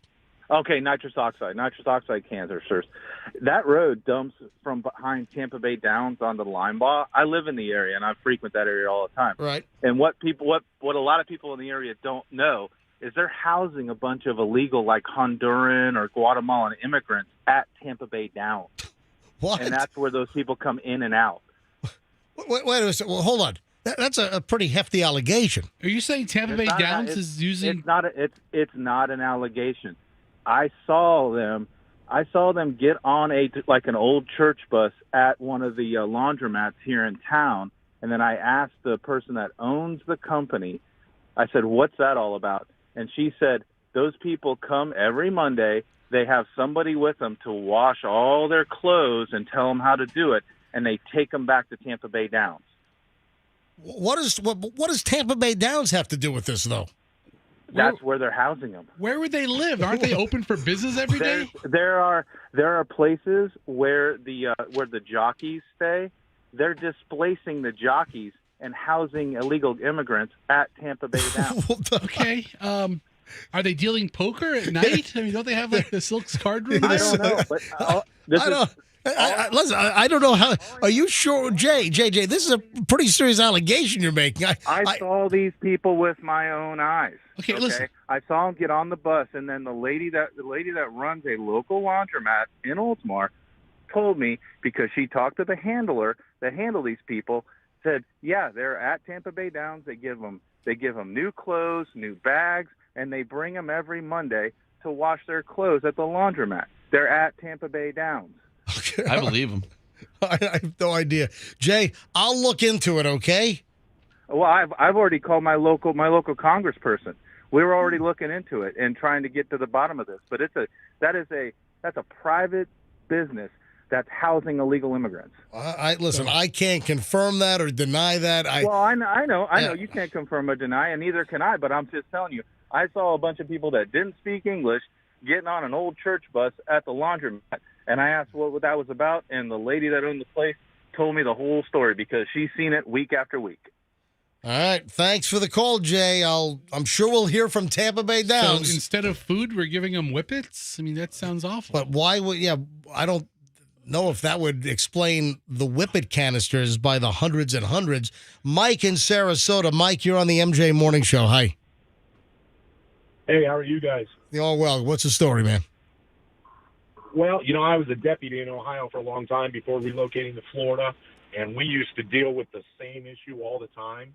And funny enough, this is back before the smoke shops were a big thing. Right. The adult bookstores were notorious for this. People would go in, that's where you purchased them. People would go in, do them in their cars, fill their balloons, and then chuck all the empty canisters. And the big thing was, there's no catching people in possession of these. There's no ramifications. They're not doing anything wrong. It's a cheap high, and catching people with them, not in the act. There's really nothing you need to do.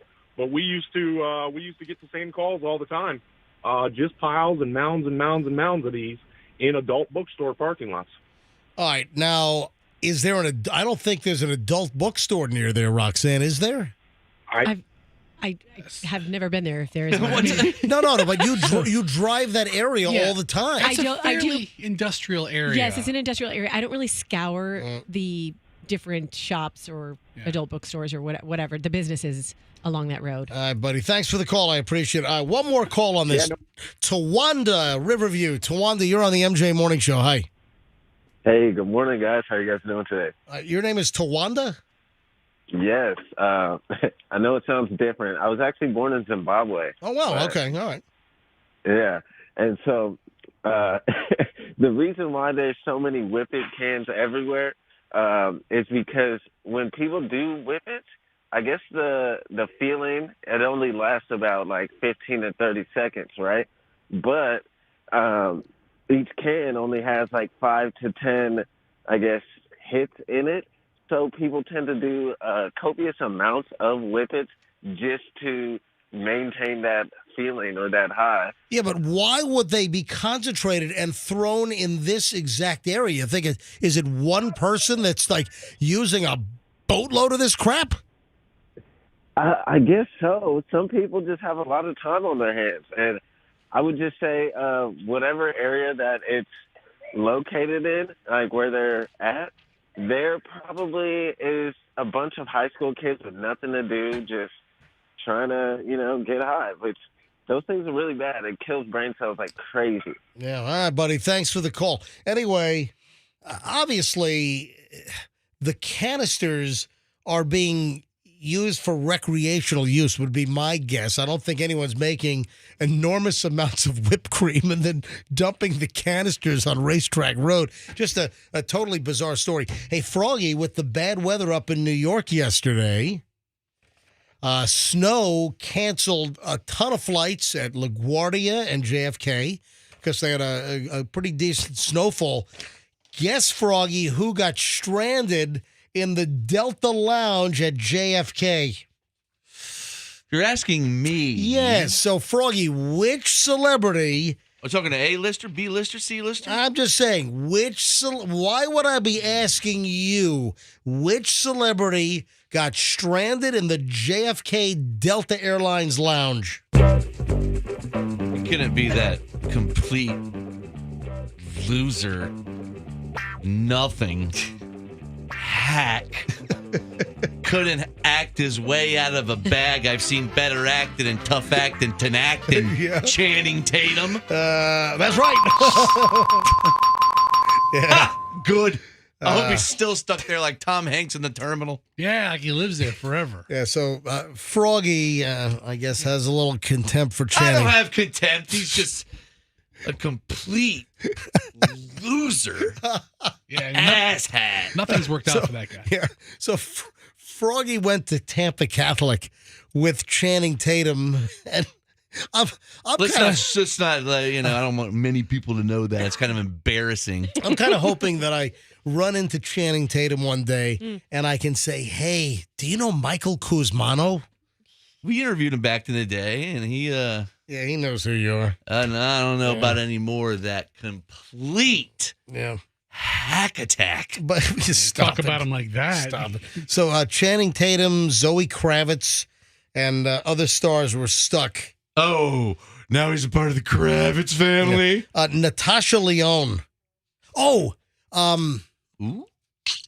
she was. I'm sorry. She was in the. She's in a bunch of Old Navy commercials. No.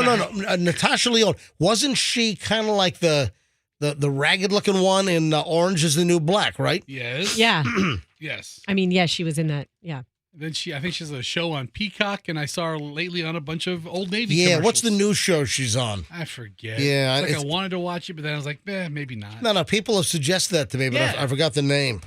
So she was seen there, a bunch of celebrities stuck in the Delta Lounge because, all these flights were canceled up in New York. Hey, I got to get Michelle on the phone because there was a big celebrity sighting at a local restaurant while I was away.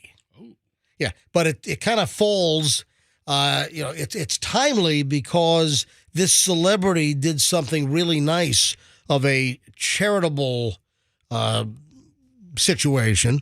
But while I was away, it's not this past Saturday. This past Saturday was what? The 10th. And the previous Saturday was February 3rd. Did you guys hear about a celebrity that was in town on February 3rd and what restaurant they were at locally? It couldn't be that complete.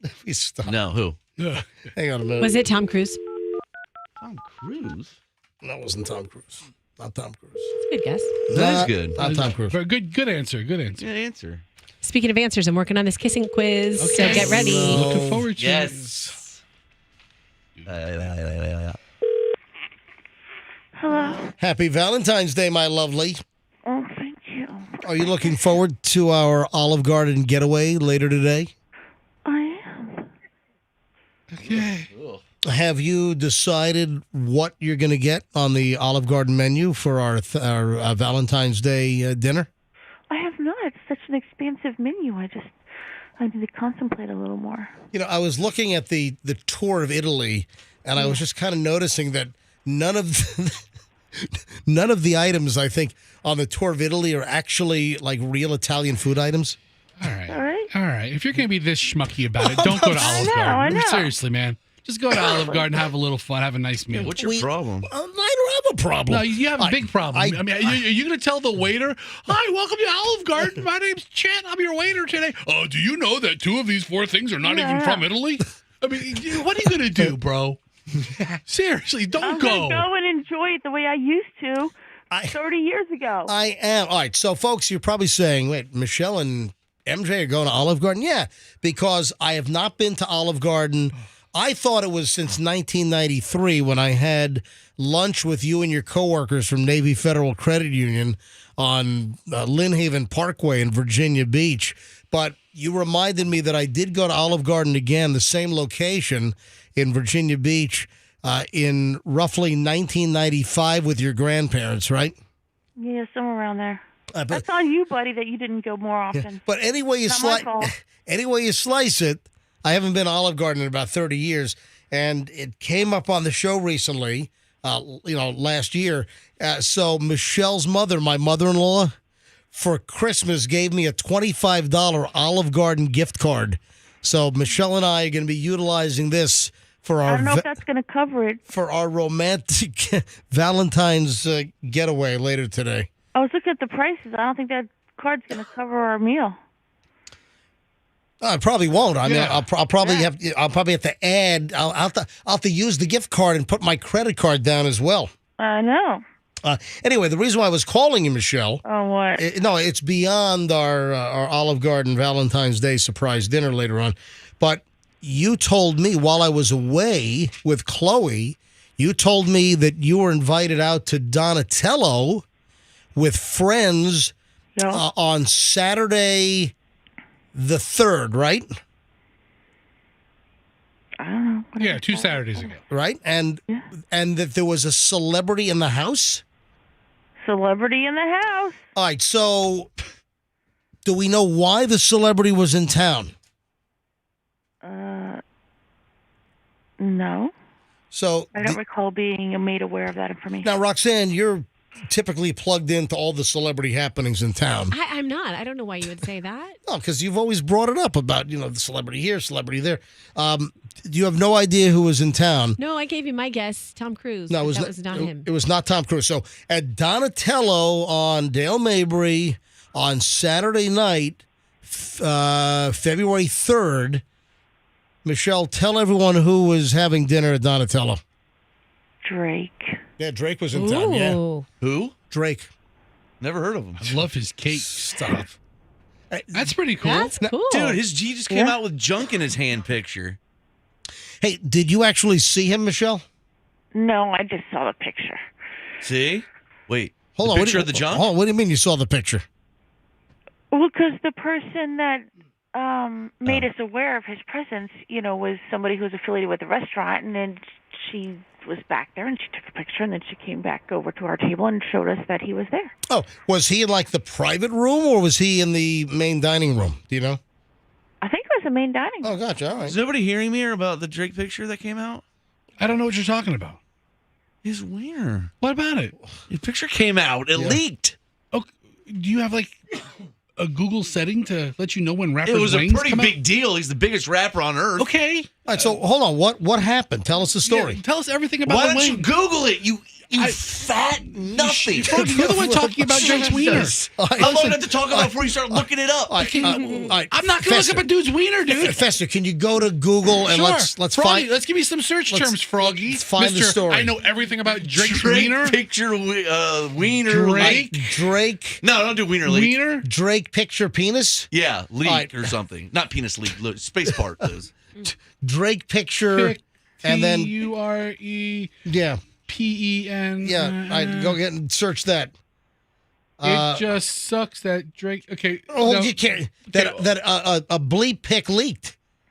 Hang on a minute. No. So apparently, is it on X? This is from. Go to images. I'm trying. Hold on. right. Easy, Froggy. Okay. Oh, hang on a minute. There you go. Oh, so Where? Andrew's telling us that Drake was at Amelie on February 4th. So that would make sense why Drake was in town Saturday, February 3rd, right? I guess so. Yeah, sure. So apparently there's a story that Hit images. that Drake's And I private part leaked. There we go. And I guess he couldn't get into the Olive one? Garden that night, so he settled for Donatello. Yeah, exactly. There you go. Click that one. All right. All right, now take off the blur. Let's not. I don't think we need No, to that one. unblur the images here. No, look for Drake wiener. All right. That's not it. That's not it. All right. So Andrew's telling us that my God. that Drake was at Amelie Arena on February 2nd and the 4th. So that would make sense why he was at Donatello on the 3rd in the middle.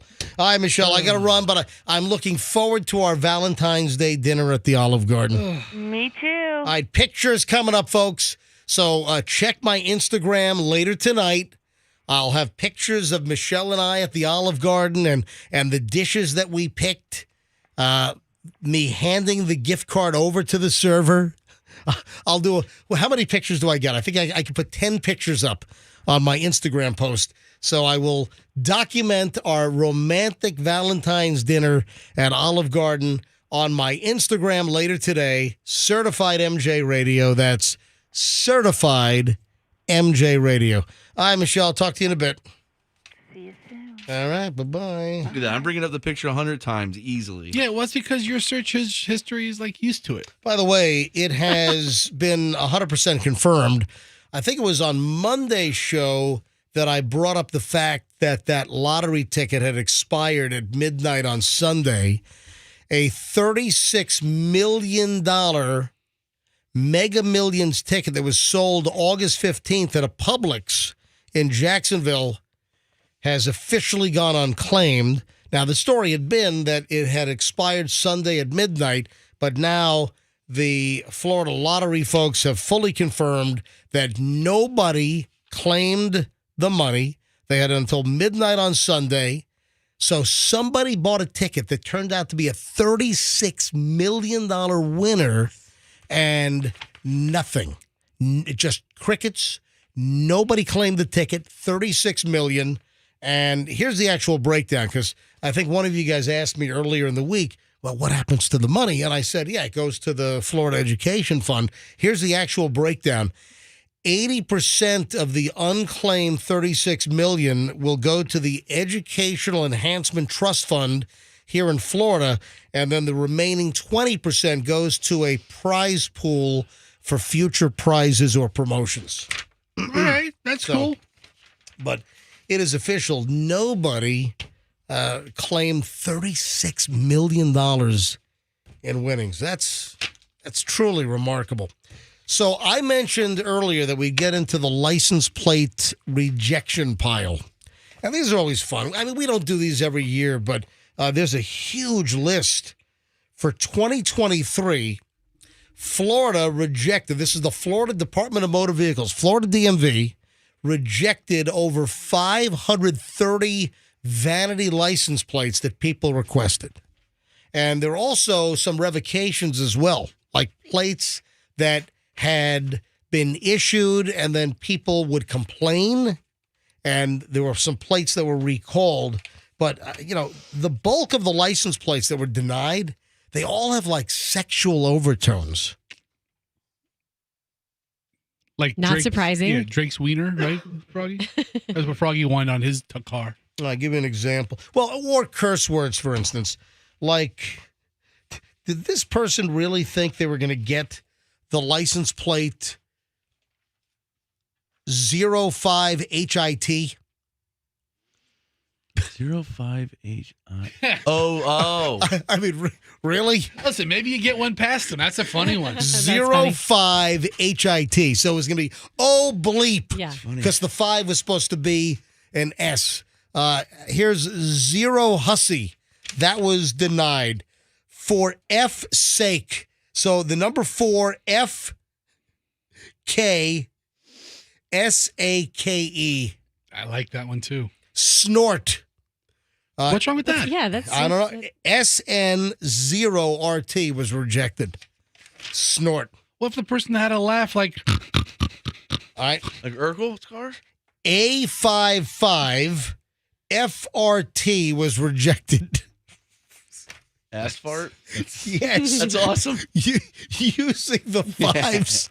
So That's A55 FRT was rejected. A55HL was also rejected. Mm-hmm. I gotta get my pen out so try to stay ahead of this. I can't figure them out that fast. A55 is S. And Ass, then yeah. and HL. Come on. Now, ass whooper. ASSWUPR was denied. Oh, that sounds fun. Yeah. To be an ass whooper?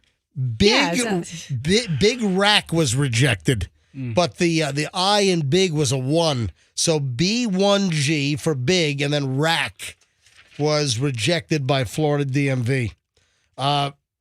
BIGDK was also rejected. I tried to get that on my Don't Tread on Me Florida license plate, and they said no. Listen to this. A guy named Brad wanted the license plate Brad ass. BRADASS, they wouldn't give it to him. Aw. By BCHS was denied.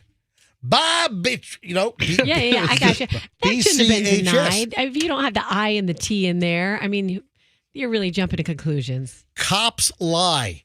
C0PSLIE. Cops lie. That was rejected. Yeah, license plate's just not big enough for all the facts. All right. Oh my God. All right. You insane. All right. Hold on. What'd you say? Nothing. No, we love law enforcement. What? No. What'd you say? I said license plates aren't big enough for all the facts. Cops lie. Jesus. What is wrong What's with wrong with you? We don't make jokes around here. Cops obviously never lie. They always tell the truth. We're always very cop friendly. Yes, and I mean, this is a very police friendly show, but Yeah, apparently very. Fester's not. All right, listen to Cops this always one. tell the truth. This was denied.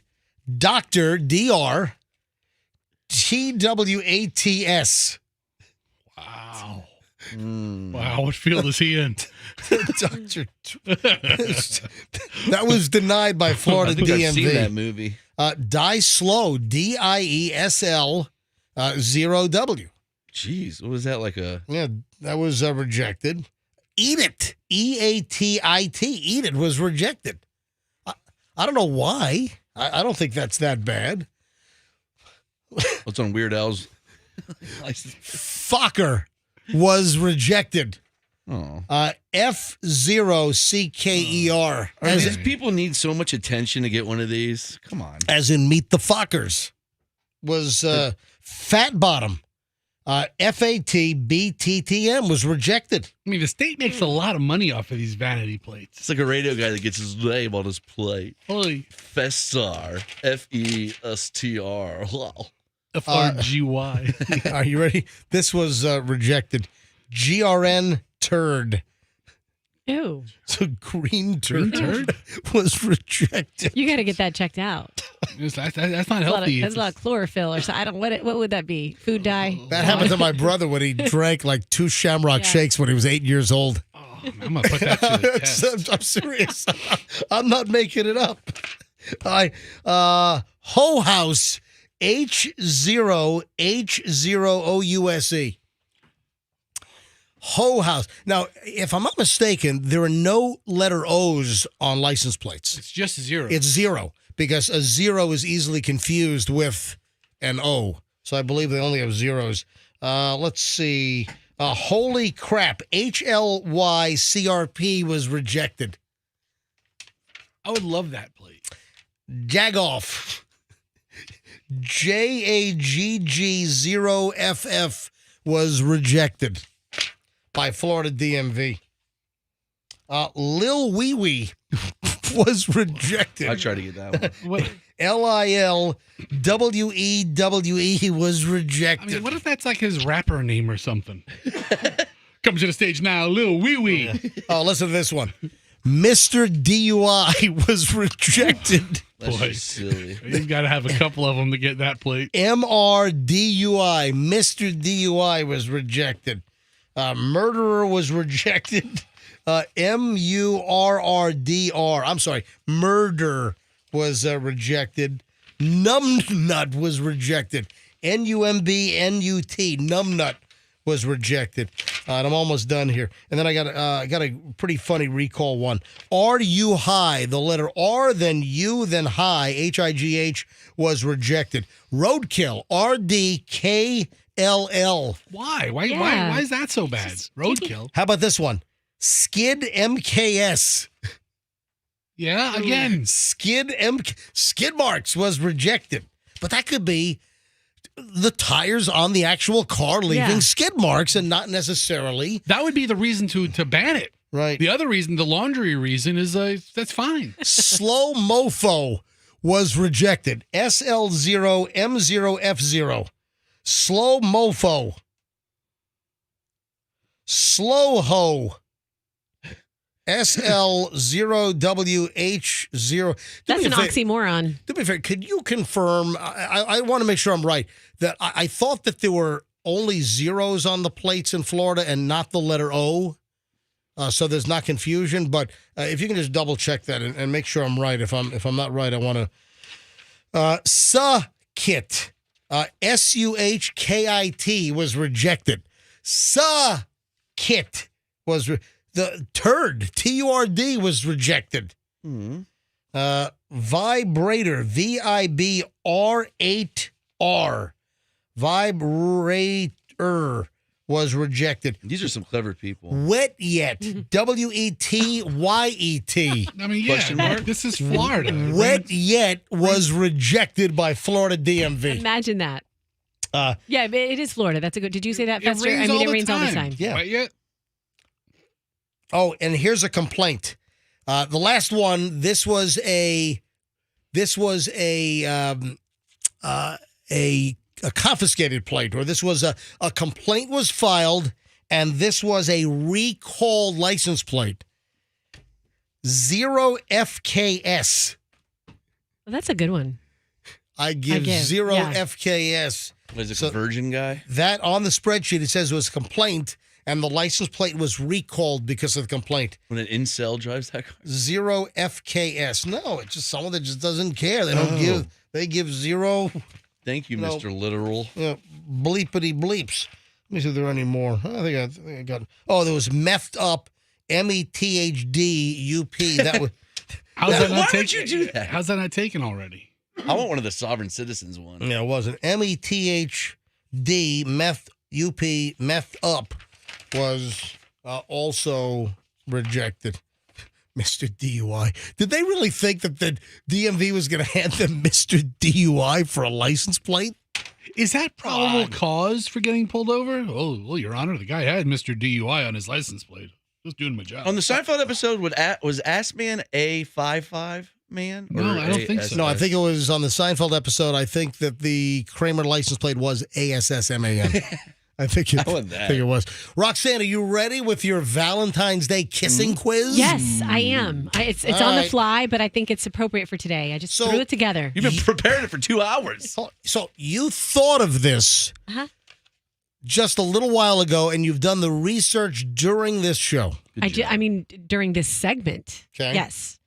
Okay, so I'm gonna keep score. By the way, just simple 10-question quiz, and the winner is going to get to make out with Fester. Oh, I'm going to try so hard to win. I hope it's Froggy. Fester, if you win, then wouldn't it be the first time for me? It won't be the first time this week. All right, you guys ready? Do you want some game show music? No. Just kidding. Yes. What do you want? There we go.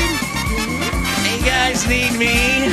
Come on down for the Roxanne Valentine's Day Kissing Quiz. Now the host and star of the show, Roxanne Wilder. All right, so this quiz is going to get you in the mood to make out today. That's what this is all about after you hear these fun facts. Here we go. Question number one. I do guarantee this bit's not going to suck. Wait a minute. Are you asking us questions or do we get to kiss Fester? I'm going to ask you questions. If you answer the most correctly, you get to kiss Fester. Okay. I don't want to kiss. Is this going to suck? Yes, it's going to suck. It's about French kissing. And my daughter calls it suction kissing. Yes. Hold on. Why would your 6-year-old even know about that?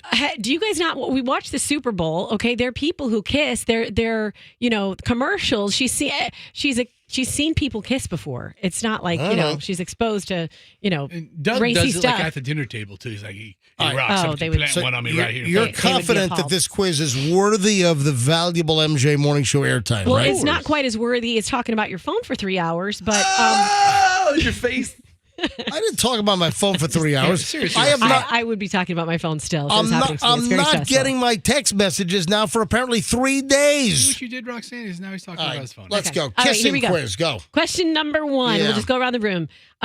Kissing fights. A, crime. B, bacteria. C, pollutants. Crime. All right.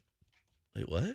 That's I'm not feeling this. because you're so jet lagged. Do you not know how to do Come a on, this is simple good. ABC quiz? My Pick guess is one. crime. I will go with crime as well. That sounds. I'm not committing any crimes when I'm. Can you ask the question again, please? Okay. See, you're too jet lagged. That's why you're being a poopy pouty whatever. Okay. Kissing fights. A, crime. B, bacteria.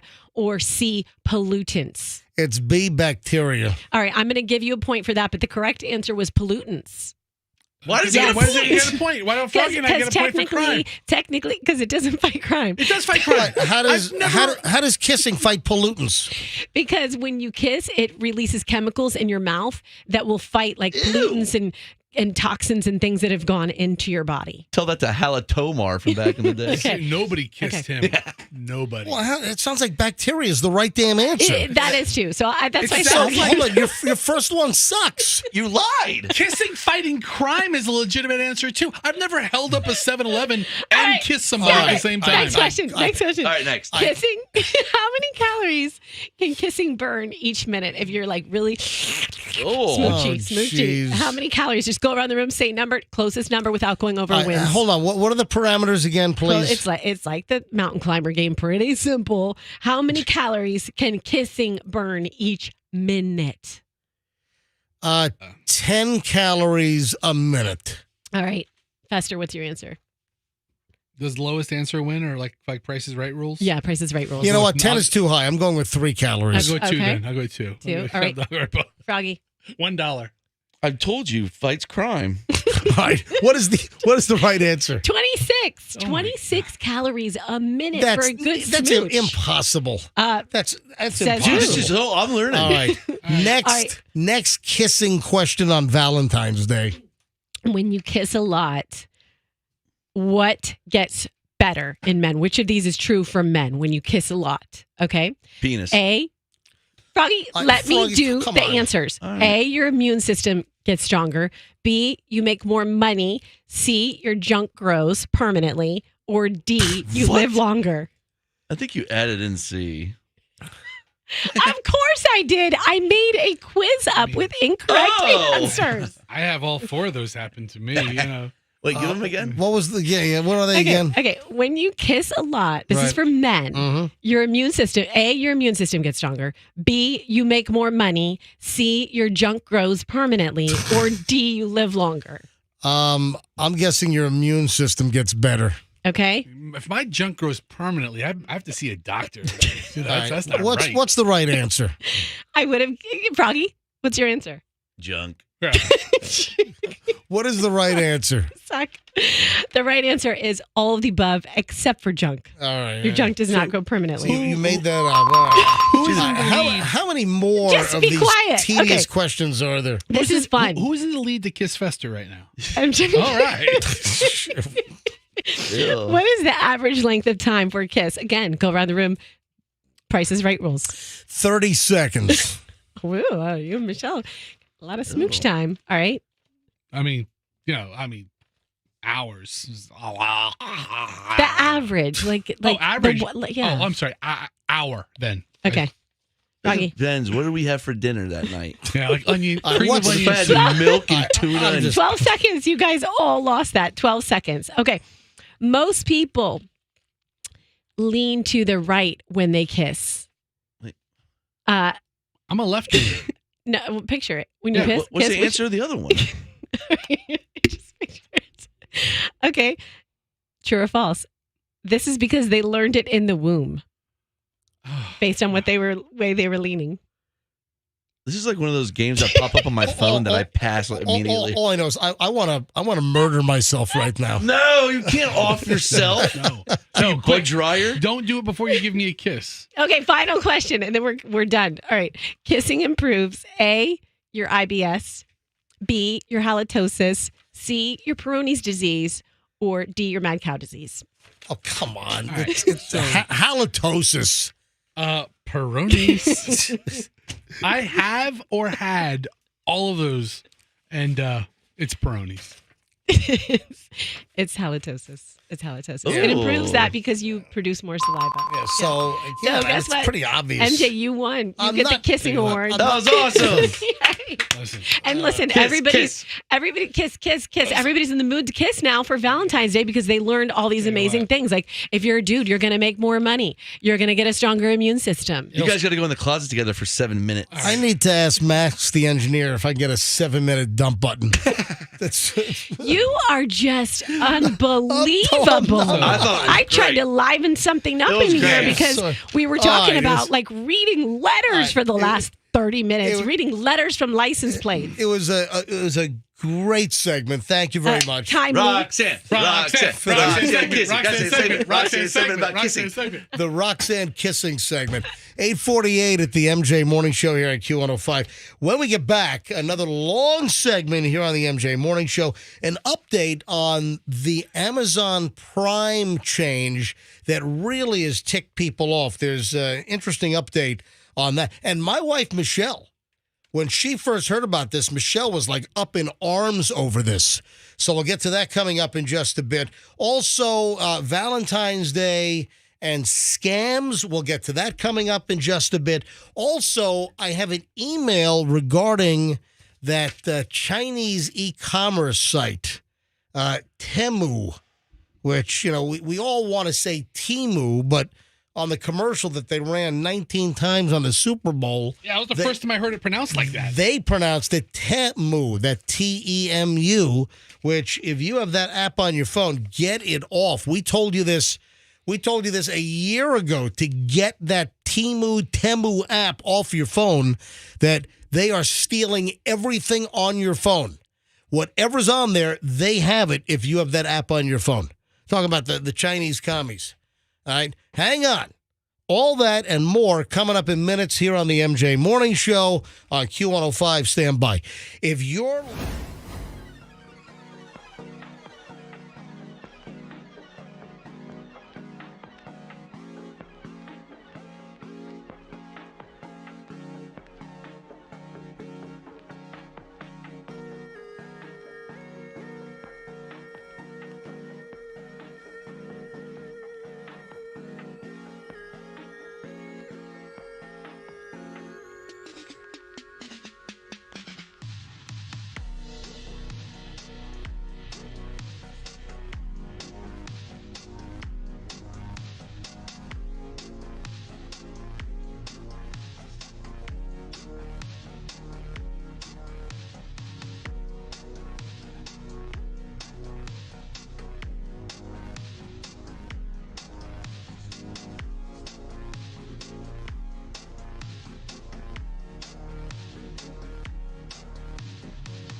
I am so screwed. So I just called the cake girl, and she responded back to me right away earlier this morning when I said, hey, can you come on?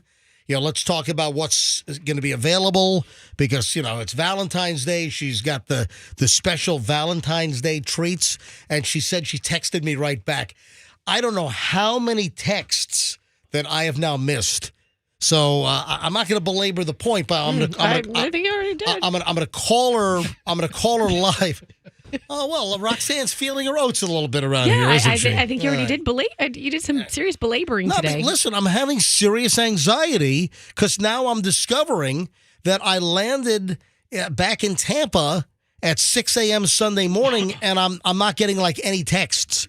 So something must have happened to my phone while I was in Indonesia, whether it's something with the coding and the fact that I was pinging on international towers in Indonesia, and when I came back to the United States, something's all messed up on my Verizon-powered Google Pixel 8 Pro, and I got to figure out. I'm not getting. So I'm having all this anxiety of how many texts that I've missed in the last couple of days. I might have missed out on some really important crap. Not to mention people that are not getting responses back to me because I didn't get their text. They're probably thinking about total tool bag. They probably do. All right, let me call the cake girl here quickly. Hang on a minute.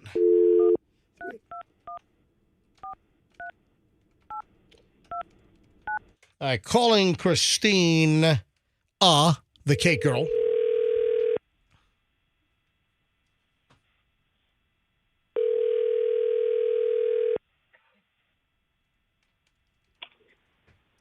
Hello? Christina. Hello, good morning. Ladies and gentlemen, it's the world famous, the very talented, the cake girl who can make anything out of cake. Hey, so, I've been doing your commercials, and the cake girl's a phenomenal sponsor here on the MJ Morning Show. So I'm still talking about the Valentine's treats, and I just wanted to touch base with you because I know you encourage people to pre-order. Did you guys make enough? Can people still just walk in today, and what's going to be available? Yeah, there's very limited quantities of things, and we always suggest pre-ordering before coming in. That way you secure either whether it's cupcakes, chocolate-covered strawberries. We're also going to have a few mini cakes and also our breakable hearts. That's what we have kind of left, but we always suggest pre-order before you come in. That way you secure your goods.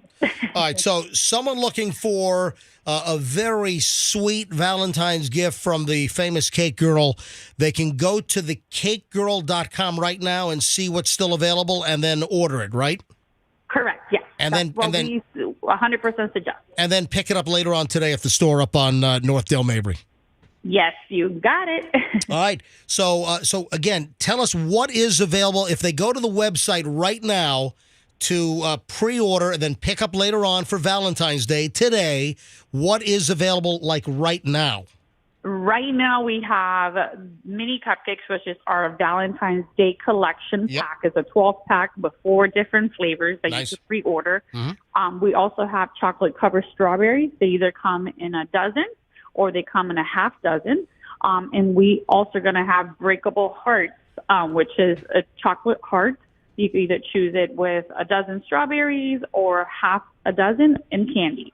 And also we're going to have, I believe, 2 or 3 mini heart cakes available, but that's it.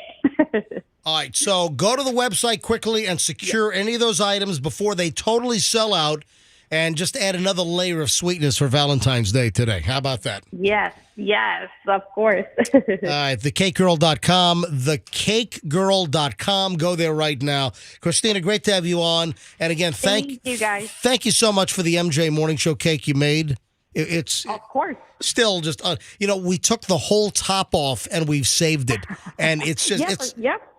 Yeah, you can save it, have it, see it every day, pretty much. I'm going to shellac it.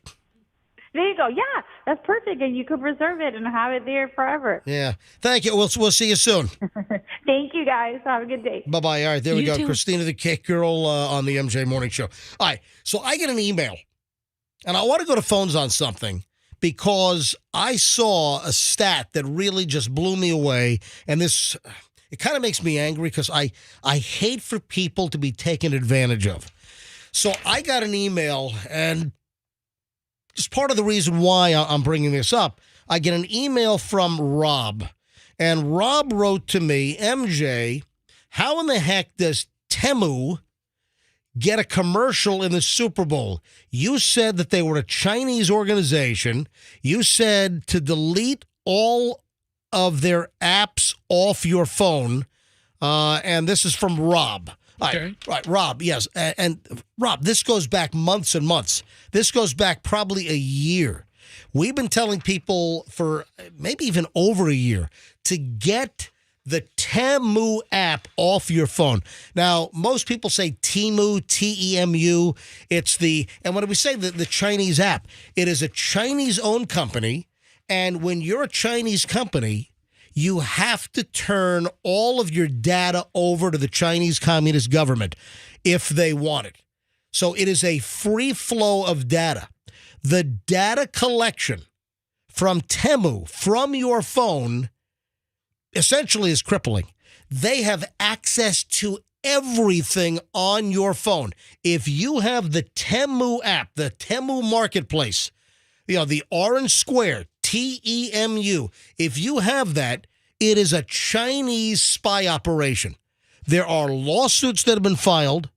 And let me point out that another reason why I'm bringing this up is that the downloads were enormous after all the Super Bowl commercials. Let me address Rob's question about how the heck does Temu get a commercial in the Super Bowl?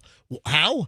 Because they paid $7 million for 30 seconds times 3. Boatload of money got them the commercial, right? They spent over $21 million because I believe it ran 3 times. 3 30-second commercials for Temu times $7 million a pop puts them at over $20 million.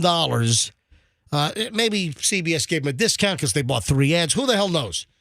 But the answer is, how could there be commercials in the Super Bowl? Because they bought them.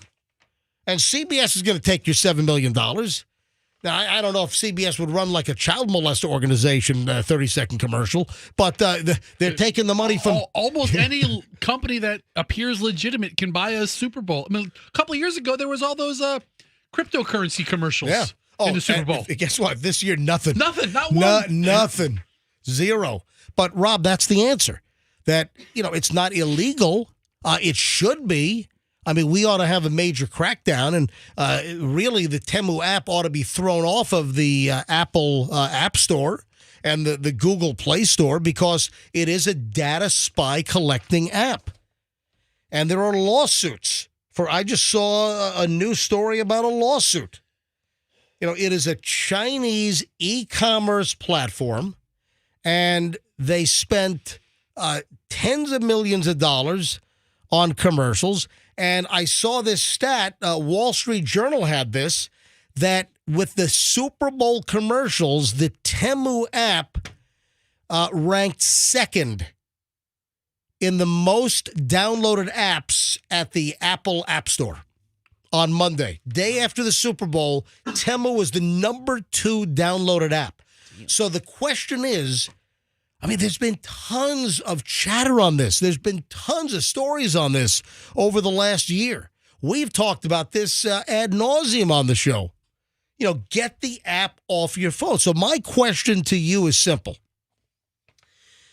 Did you see the Temu app and their whole little enticing shop like a billionaire, which that doesn't make sense to me because they're selling cheap crap like pants for 12 cents. So, it's not that low. But, get a shirt for $1.68. Seriously. Yeah, billionaires aren't buying $1.68 shirts, are they? No. So that doesn't even make sense to me. Their whole tagline, their whole promotional push, Temu, shop like a billion. It doesn't make sense. Elon Musk is not buying from Temu. Elon, are you? Oh, please. I love the Temu. They make perfect shirts for my man boobs. Jeff Bezos, is he shopping on Temu? Jeff? I don't even think he shops on Amazon. All right? He doesn't use his own platform. No. Let's be honest. But there's a new class action lawsuit that was filed against Temu and PDD Holdings. That's the company that is running the platform, PDD Holdings, which is, again, a Chinese communist operation. And the latest is a class action lawsuit saying that the app violates the privacy of the user. And exactly what we've been telling you is they're collecting your data. When you put that app on your phone, they have access to your pictures, your contacts, your email. They virtually have access to everything on your phone. It's like just opening up the front door of your house, go on vacation, and anyone can rummage through your place and take whatever they want. That's what's going on if you've got the Temu app, the Temu, Temu app on your phone. And, there are consent issues here. They're secretly grabbing your data. And this is just the latest lawsuit. There have been other lawsuits as well. And in the lawsuit, I'll give you some language from the actual lawsuit that's been filed, that Temu has, quote, a complete arsenal of tools to exfiltrate virtually all the private data on a user's device and perform nearly any malign action upon command, trigger from a remote server. So they have literal access to virtually everything on your phone. This is particularly concerning given that biometric information such as facial characteristics, voice prints, and fingerprints are immutable characteristics that can be misused by unscrupulous actors, according to the lawsuit. So what I'd like to go to phones here. Okay. I would like to ask our listeners listening to the program right now, and I'm gonna push off the 910 must-hear story. I'm just going to push that off a couple of minutes. It's a quickie anyway. But I want to go to phones. Are you one of the millions that downloaded the app and made it like the number one app, number two app in the Apple App Store on Monday? What, you just going to scold people? Yeah, I mean, it sounds like you're just calling to get yelled at. No. I mean, no offense. I'll take a pass. Yeah, I downloaded it. What are you doing? You know that you're helping the Chinese government harvest information? So, I'm just curious. Because of the 3 commercials they bought during the Super Bowl, did you download the app? Were you unaware that they have the ability to rip off everything on your phone? And that it is a Chinese-backed company, and the Chinese Communist government has access to all of that data. Did you know that? 8, just out of curiosity, I'm not yelling at anyone, guys. I'm just curious. This is an educational segment on an educational show where I care about our listeners, and I just don't want you having your privacy stolen and your data ripped off. So did you download the app because of the Super Bowl commercials for Temu, T-E-M-U? 800-990-1047, 800-990-1047. Here, let me open up the screener here, MJ. Yeah, I'm on Temu right now with the great bargains they have. I mean, seriously, you can get a shirt for like $3.12. Look at this dope-ass Lego shirt. $6. Terrible. $6.29. Yeah, this is great. All right, going to phones. I would call that dope ass. Yeah, it's pretty dope. Kelly in Tampa. Kelly, hi, you're on the MJ Morning Show. Hi. Yeah, I actually lived in China a few years back, and the Temu and TikTok, you should not download those on your phone. Been saying that for years. I've been telling also people get TikTok off your phone. Same deal. TikTok, they have access. They're data collecting.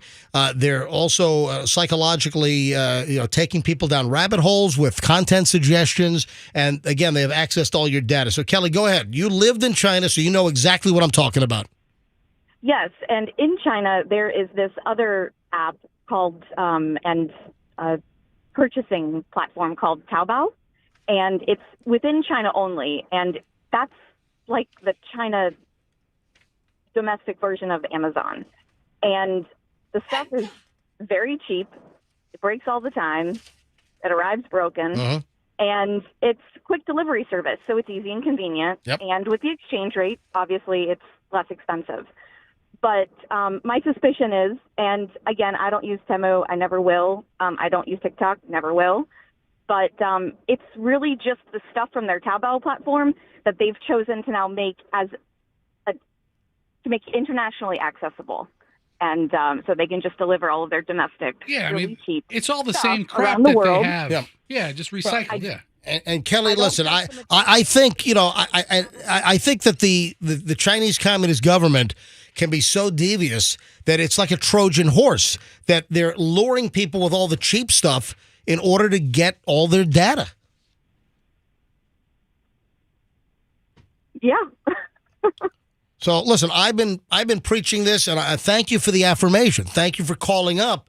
And, you living in China for a number of years, you're just affirming what I've said is, get TikTok off your phone. Get Temu off your phone. Kelly, thanks for the call. You're welcome. Have a great day. Let me grab Amy in Clearwater. Amy, you're on the MJ Morning Show. Hi. Hi, guys. How are you doing today? Doing fine, Amy. What's the story? Well, I hope you had a great vacation with your daughter. It sounds amazing. Did you see any of the pictures and videos on my Instagram? I got to tell you, I don't do Instagram. I have a stupid phone. I don't have a smartphone. Oh, it's okay. It's all right. I don't do Instagram or TikTok. All right, well, if anyone has missed great videos and photos of our Indonesia scuba trip at Certified MJ Radio on Instagram. All right, go ahead, Amy. So I work for the post office, and I've never ordered from Temu, but I do deliver a lot of it. And it's really scary to me knowing that all of my older customers are buying all this crap. And now, just like you said, and I'm in total agreement with you, that they do collect your data. And I just feel so bad for these older people that I deliver to. So you're a post office employee and you're delivering these international packages that are, they're shipping this Temu crap, right? I am, yeah. Yeah. Have you told any of your elderly postal customers, have you warned them at all, or are you allowed to do that? Well, when I get to know them, I do suggest it's probably a bad idea to do that. Just what do you mean? And what you always say, TikTok, Temu, whatever, all that crap, they're just collecting all your data. And I am terrified of that shit. I got enough scam calls. Language, man. Oh, hang on. Did I miss something? Yeah, she said the S word. Oh, okay. I'm too late. I missed it. Right. Well, I mean, are you even paying attention to your own show? I am. I'm sorry. I missed that. You're like an old person just stuck on Temu all day, not paying attention. Look at these. A fleeting mention. We're covered. Look at these blue blocks. Very fleeting. As fleeting as it gets. Fleeting mention. Hey, Amy, thanks for the call. I appreciate it. Thanks for coming. Have a great day, guys. So wait a minute. So did your husband, you said your husband downloaded it? Yes, and that was one of my questions, really, is that he downloaded it, and then he realized where it was coming from, which I'd already told him. But I wanted to make sure that, if you don't order anything, then they still collect your data, even if you download it and don't order anything. Yeah, because if you so did your husband take the app off his phone after he downloaded it? Yeah. All right, good. A half hour. All right, good. Because if the app is on your phone, they have access to crawl through your phone and steal whatever they want on your phone. If only the app sits there, you don't have to order anything. They just having the app, they have access. Their tentacles can reach into your phone by you having their app on the phone. Amy, thanks for the call. Lisa is in Bayonet Point. Lisa, hi, you're on the MJ Morning Show. Hi. So I have a question about that app. So my family is major ordering from this app. So they convinced me to. I ordered a couple items and it came in the mail and I was like, use the item for a day and it broke. I was like, oh, this stuff is crap. Yep. That's another complaint, is that the stuff is just the cheapest crap in the world that's going to break like a little Mr. Pretzel stick in 2 seconds.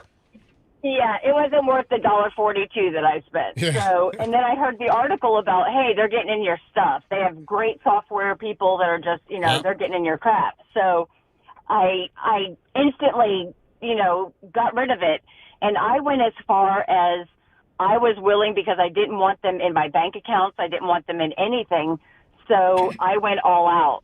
And I actually went down to factory settings because I wasn't sure if they actually put like a Trojan in my phone. Oh, I thought you were going to say that you smashed your phone with a sledgehammer, then poured gasoline on it at the Sunoco station, and then lit it on fire. That would have been all out. I went to factory settings. Big deal. Who says if you totally uninstall the app, do they not have a Trojan still sitting in your phone? Hey, listen, it's a very good point. You know, and so I actually factory reset my phone. Took everything off my phone. You know what? I think the only way to be 100% safe is to tie your phone to a chunk of concrete and drop it in the Mariana Trench. Because the joke might be on the people that are just uninstalling the app, and who says there's really not something still on your phone. Listen, very good point. Thank you, Lisa. So good luck, everybody. All right. There you go. Jesus, final call on this. I got to move on. Jesus, MJ Morning Show, and the Temu Super Bowl commercial. Another lawsuit has just been filed about them stealing privacy or them stealing data and all kinds of privacy concerns. Jesus, final call on this. MJ Morning Show, you're up. Hi. Hey, MJ. My sister-in-law downloaded the Temu app about 3 weeks ago, and she had ordered some stuff, and then she noticed that she was missing additional $300, like her account was hacked. Whoa. So, is there anything else that could have hacked that, or she thinks it came from something related to Temu? She has no idea, but I told her not to do it because I heard you talk about it, and I told her not to use it, but she still ended up using it. Yeah, we've been telling people to get the Temu app and do not order anything. We've been telling people to get the app off their phone for like a year now. Yeah. Hey, you know who came up with the idea of TikTok, MJ? I don't know who. He will never tell you, but it was Hal Herman. Hal Herman. Thank you, buddy. Have a good one. It's a long time to wait for. Yeah, we've been telling folks for a while, get the Temu app off your phone.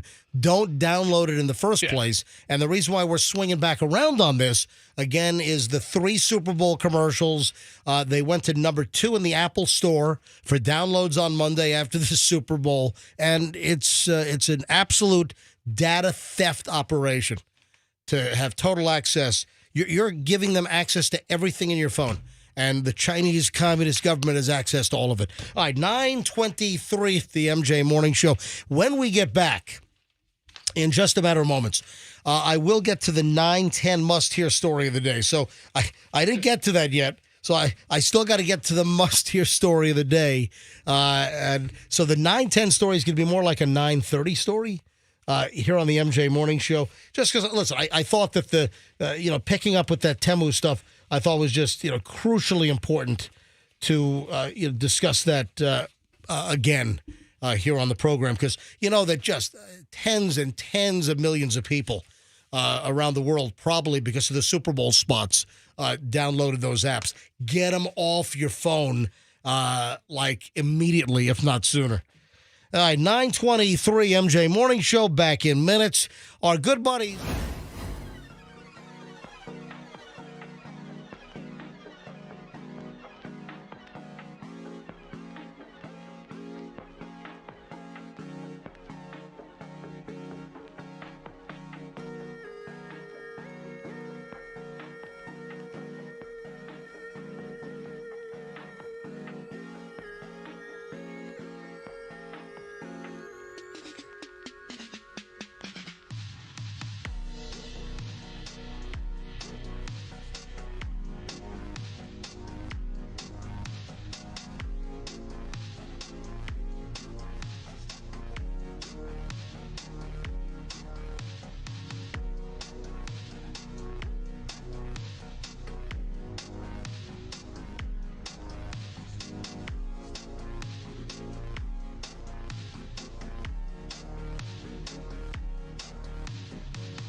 Better late than never, but also I was, I think, fairly upfront that I was pushing the 9-10 must-hear story back just a little bit because of the whole Temu situation. I just felt compelled, especially with the Super Bowl spots, the new class action lawsuit against Temu for data theft, etc.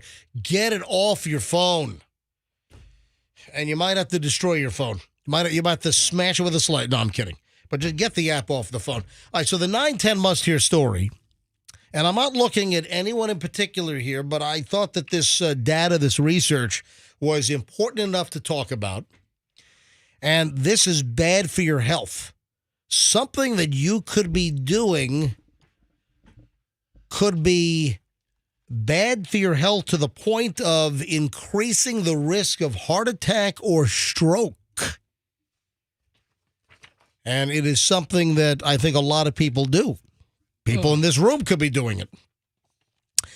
And it's nothing obscure. It's something that we all do, and it's eating. If you eat late meals, research is now showing that late meals are associated with increased risk for heart attacks or strokes. Really? Yep. Why? Because your body's not digested everything by the time you go to bed? Yeah, new research, they followed 103,389 people with an average age of 42.6. So we're not talking about the extremely old people. They followed people, average age 42.6 for 7.2 years, at which time there were 2,036 cases of heart disease, 988 cases of strokes, and 1,071 cases of heart attacks, angina, and heart stents. Okay, I have an important question. Well, hang on. Let me finish the payoff here. The researchers found that each hour of delaying dinner after 5 p.m.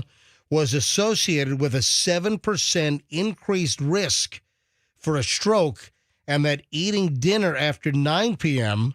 was associated with a 28% increased risk for a heart attack.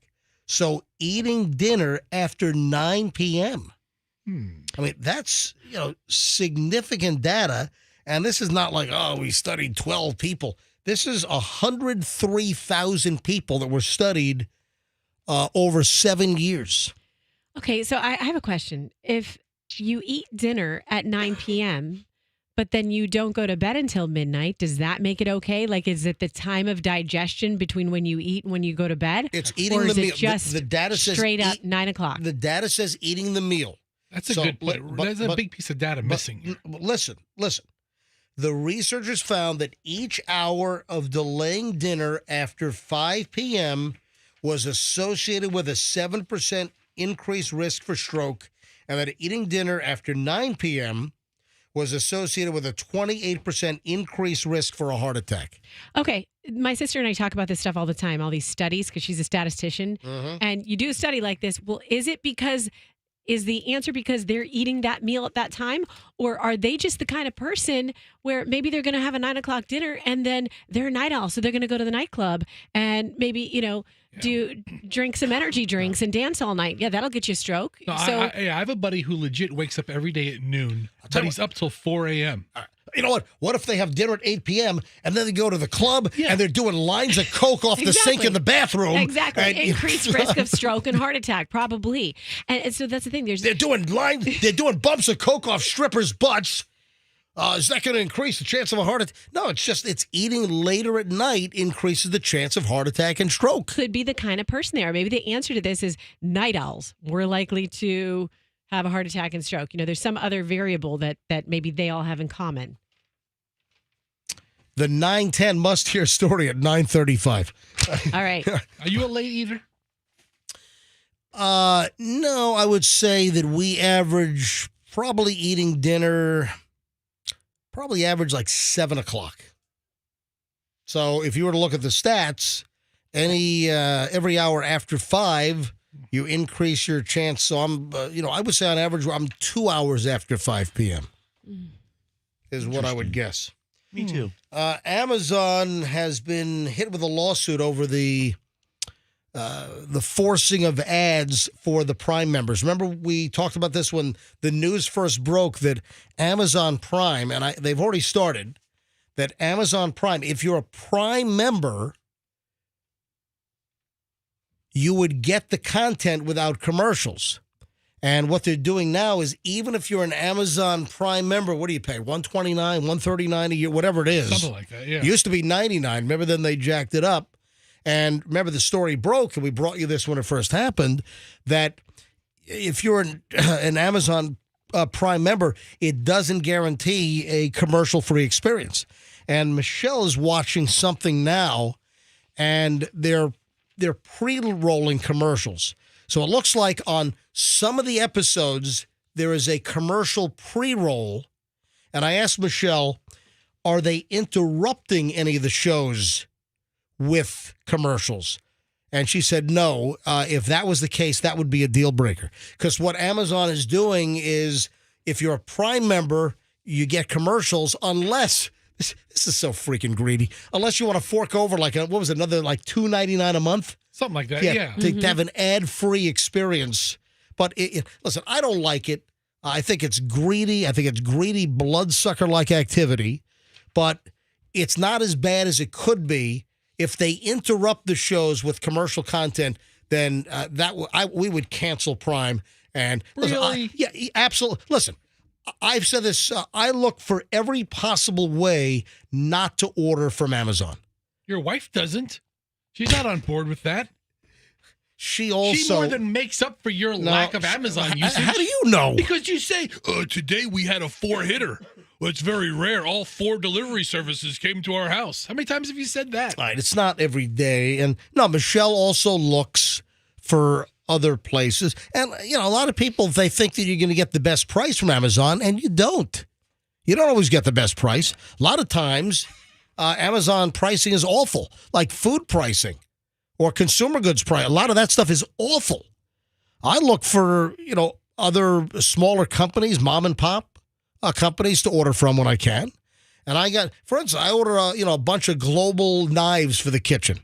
Yeah. And I found better prices with free shipping from a mom and pop company out of Illinois. And I got the knives cheaper from them than I could have if I ordered on Amazon. We're just so trained that there's an app and it's so easy. I just go there, I search for it, I click and boom, it's there. It's there, same day. It's there, overnight, next day, whatever. We've just become in tune with that. And a lot of times Amazon is banking on the fact that you're just sucked in by the convenience and you're not paying attention to the fact that you might be paying more for the actual item. So there is a lawsuit. So Amazon has been hit with a lawsuit over the move to show ads on Prime Video. An Amazon Prime subscriber is angry, has filed a class action lawsuit, just got filed late last week.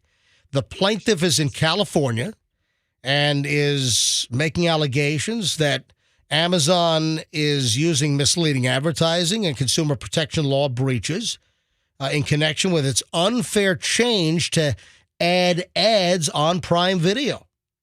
And the court filing was entered last Friday out in California. And this is roughly a week and a half after they started showing ads to U.S. subscribers. And if you want to, so Amazon Prime, you're already paying them, like $139 a year, whatever the heck it is. And then they want another $3 a month out of you to take the ads off of Prime Video when there were no ads just 2 weeks ago. So now we got a class action lawsuit that's been filed. Well, I don't know. Amazon Prime, remember it was just free shipping and maybe some discounted prices. Then the network comes out. I don't know. Greed, man. It's all greed. He has to build more rockets that look like wieners. All right, heads up. We're going to give away concert tickets in a matter of minutes.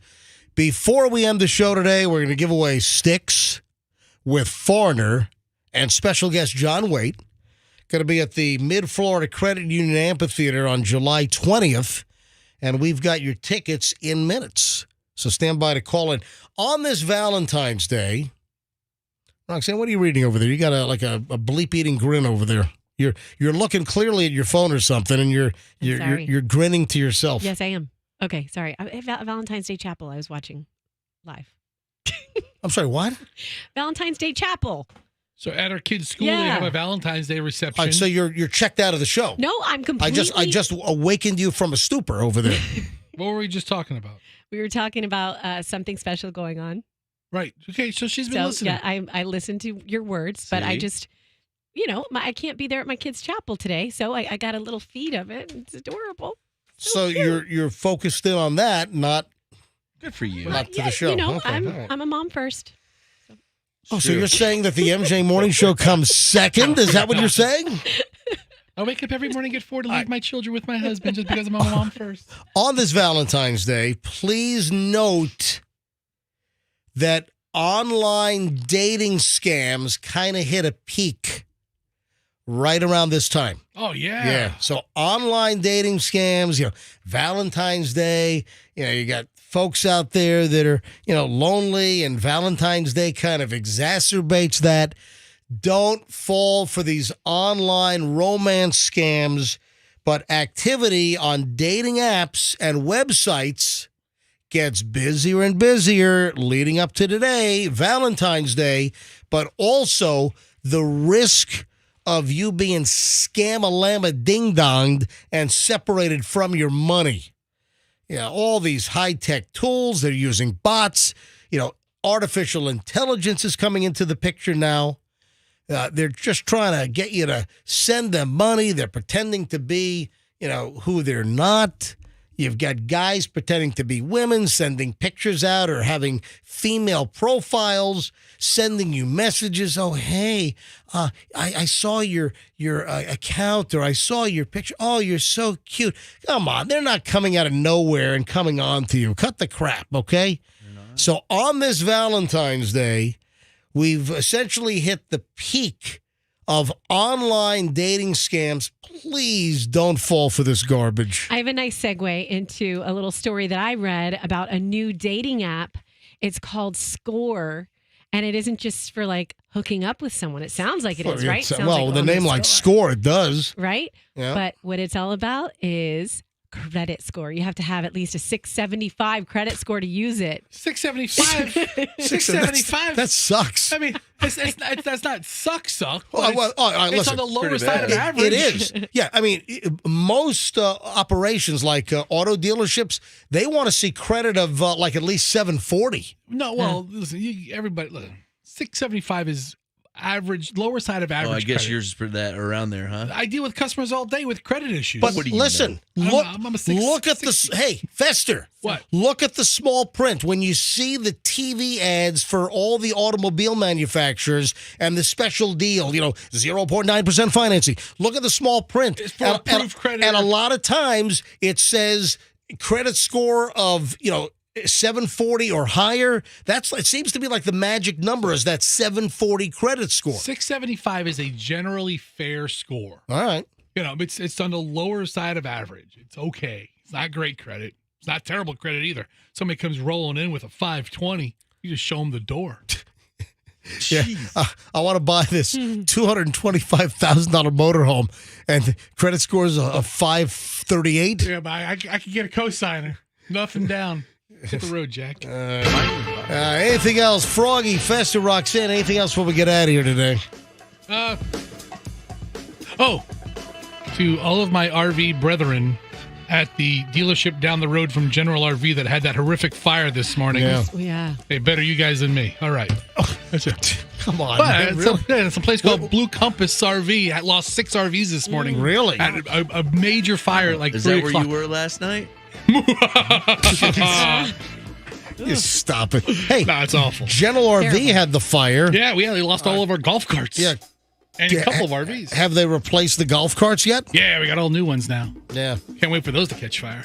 All right, let's give away the concert tickets. On the way out the door, Styx with Foreigner and John Waite, Saturday, July 20th at the Mid-Florida Credit Union Amphitheater. If you're caller 21, you'll get some tickets right now. Caller 21, get a pair of tickets to the concert. 800-990-1047. 800-990-1047. Good luck, caller 21. Folks, have a very special Valentine's Day. Michelle and I are going to be utilizing the $25 gift card that my mother-in-law gave me for Christmas. Michelle and I are going to Olive Garden later today. You're going to live stream it, right? The whole dinner? I'm going to take plenty of pictures, and I'll post them on my Instagram at Certified MJ Radio. That's Certified MJ Radio to check out what we ordered and the whole Olive Garden experience, where I have not been for about 30 years. My first return to Olive Garden since, we think about 1995. So it's been quite a bit. But I'm not going to let this $25 gift card go to waste. Folks, have a great Valentine's Day, and let's be careful out there.